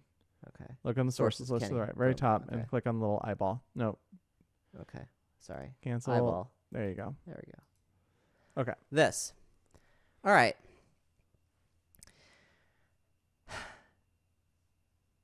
So, there's a movie from 1976 called Kenny and Company. It's the first film written and directed by Don Coscarelli. Yeah, you recognize Mr. that Coscarelli. name. That's the guy who directed one of my favorite horror films of all time, Phantasm. He also directed the first Beastmaster film. He directed Bubba Hotep, a lot of other things. Kenny and Company is a very interesting film. I rented it back when Netflix delivered DVDs to your house. Around the time this game came out. Now this DVD is extremely hard to come by. It had special features on it. And that's going to become important in a moment. And I'm watching this film, and it's a slice of life 1970s movie. It's just about a bunch of kids in Southern California growing up, and it's actually I was like, this is kind of a weird film. It's very it doesn't have a plot. It's very Japanese in how it doesn't have a plot. It's just showing you a moment, and that's good enough. And it encapsulates the 1970s in a way that is kind of perfect. It's a really great example of just kind of like life in the 70s, and it's a nostalgic meditation on childhood for adults and centers on children confronting everyday death realistically. It's a bit episodic as well. 1976, like I said. And I'm watching this, but there's this one scene that takes place during Halloween, and this kid makes what's supposed to be a bear costume that everyone thinks is a pig costume, and it has a silhouette. And as soon as I saw that, I was like, "That's a pig mask. That's the pig masks from Mother 3. What the heck is going on?" And as soon as I thought that to myself, then someone's like, "What is that? A pig costume?" In the movie? In the movie. And that's a running gag, is that everyone mistakes this quote unquote this handmade bear costume for a pig costume. This is not what the pig masks look like in EarthBound 64. It's a different design. And so I was like, wow, there's no way that this obscure film that was barely released in the United States, like, it was 20th Century Fox marketed this as a children's movie, this like meditation on childhood and death, with "Have a happy day, Kenny and Company are coming your way." But on this DVD, as you can see by all of these things here, this movie whereas it was barely released in the United States and then was put in a vault forever and not to be seen again. It was enormous in Japan. It was Really? huge. It was a massive cultural phenomenon. The year before Wow. Star Wars, this was it. This was the big thing. Really? This movie This movie was the hot thing because it's a bunch of like kids, like American kids struggling with hard real life stuff. Just like Stand By Me. Look at that scene of them walking down the railroad tracks before Stand By Me. It's taken right out of Stand By Me, or Stand By Me is taken right out of this. This movie was when it came out over there, it was called Boys Boys. And all these young American boys were turned into overnight teen idol sensations in Japan. They flew over there. It made boatloads of money in Japan. And there's also this graphic where you can see, this is from a poster, they have, I believe, airbrushed on eyes onto the pig mask because otherwise you wouldn't be able to tell what it is. Know what it is, yeah. And it makes it kind of look more like the Mother 3 pig mask. Yeah, it certainly does. I've never heard anybody else make this connection before. It seems too obscure, but once I went to saw this thing in the DVD features about it being huge in Japan and realized the scope of it, I was like, you started to put two and two together. I mean, I don't know for sure, but I'd say there's a non-zero possibility that this is not necessarily an Toei reference, but it would be whomever did the sprites for the Mother 3, like whoever at Brownie Brown did the pig mask sprites there. That's yeah. So I had fascinating. This is my theory. I can't prove it, but yeah. And I also haven't been able to see the chat while we were doing that. But yeah, that's my theory. Kinney and Company. Look it up. Let me know what you think. Kinney and Company. Kinney and Company. Yeah, all right. It's neat. And also, if it wasn't for Kinney and Company, we would not. And its success in Japan specifically, because it was a flop in the States, like I said, we would not have Phantasm. So we got a lot for Kinney and Company to thank for. maybe Phantasm and maybe the pig masks. So yeah. Crazy. And then Crazy town. This section of the game ends. I had you stop mid chapter 1 at a bit of a cliffhanger. Flint and Isaac are talking, and Flint gets a letter from Hinawa, and you gotta... You don't know where your kids are. You don't know where your kids and your wife are. But we gotta find them. Yeah. So that's what's coming next. That's what's coming next. We'll see if We're we can gonna find them or find not. those kids. Flint hit the road. Yeah. So, Jess, what do you think so far?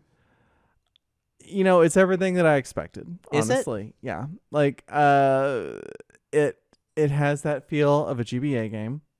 It has the feel of a Mother game. I would say that maybe not everything, because like I wasn't expecting to like play as an adult. Right. That's at least so interesting. soon. Yeah. It's way more like Western, I think, than I really even expected. Even like there being like a cowboy type character in it. I don't know. It was just like from the music to the characterization to the dialogue, it all just felt very like small town Nebraska or something. So yeah, I would say, but other than that, like it's all pretty much what I expected. It's really nice to jump back in and to get to like experience this, like something fresh when it comes to the world of Mother.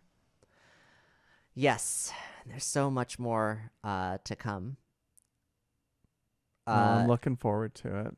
So for those of you folks out there who've been with us all this time this evening, thank you so much in the chat. There's one thing I haven't done yet, which I promised that I was going to, which is unboxing this Mother Deluxe box set. So I'm going to do that. And then and that's going to be part of us wrapping things up here. And Jess, you're going to have the mic on this for the most part. I'm going to have the mic on it? Well, I mean, because I'm going to be like up with the camera. I can try to adjust my mic a bit. We'll see what happens. Okay. But I'm going to end the this recording of the episode, I guess. Go ahead and stop it.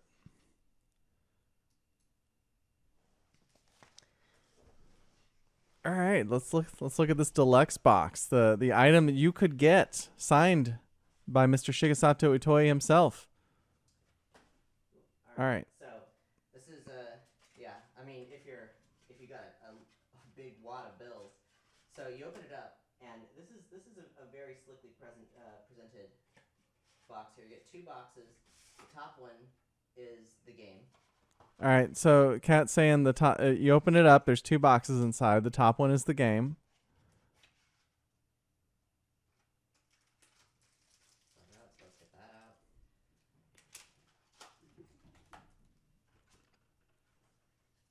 And down here, it's the Game Boy Micro.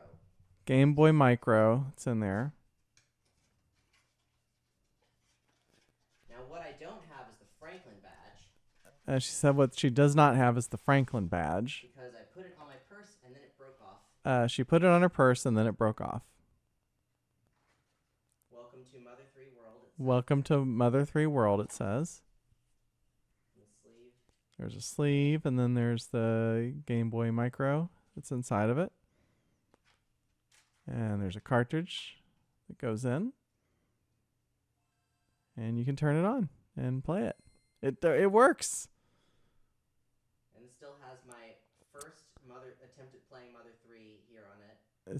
She said that it still has her first attempt at playing Mother 3 on it, like the saved game, I guess. Save game.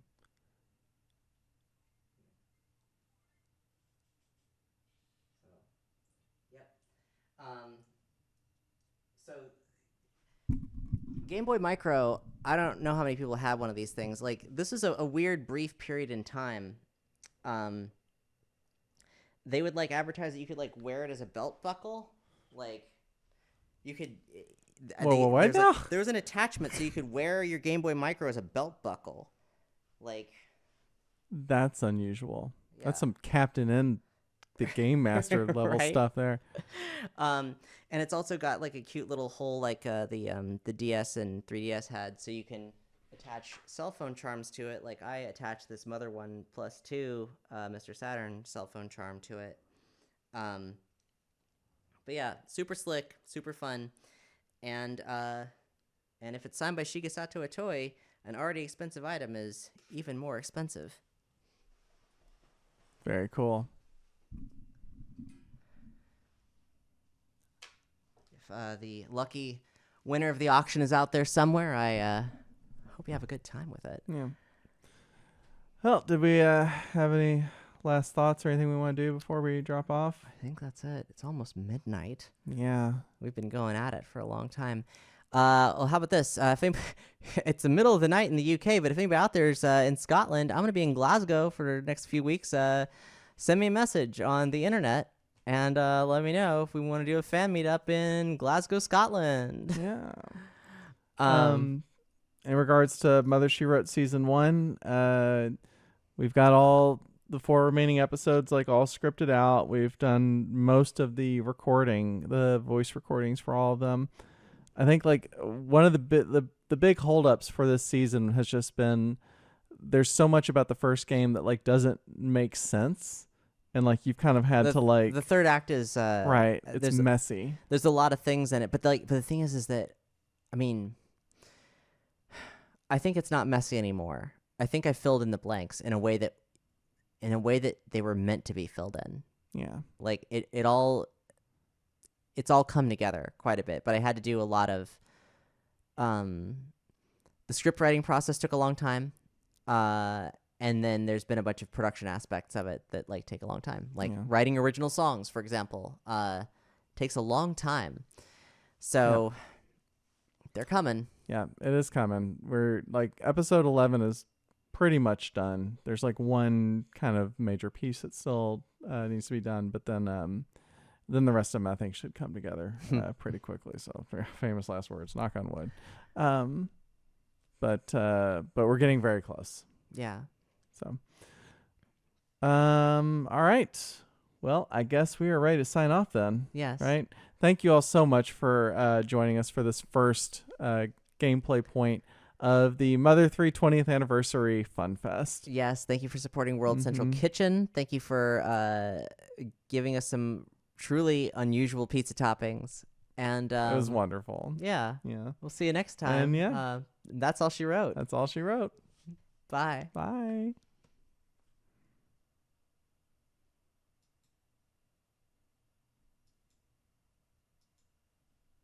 No, you gotta switch to the sign off Oh. scene.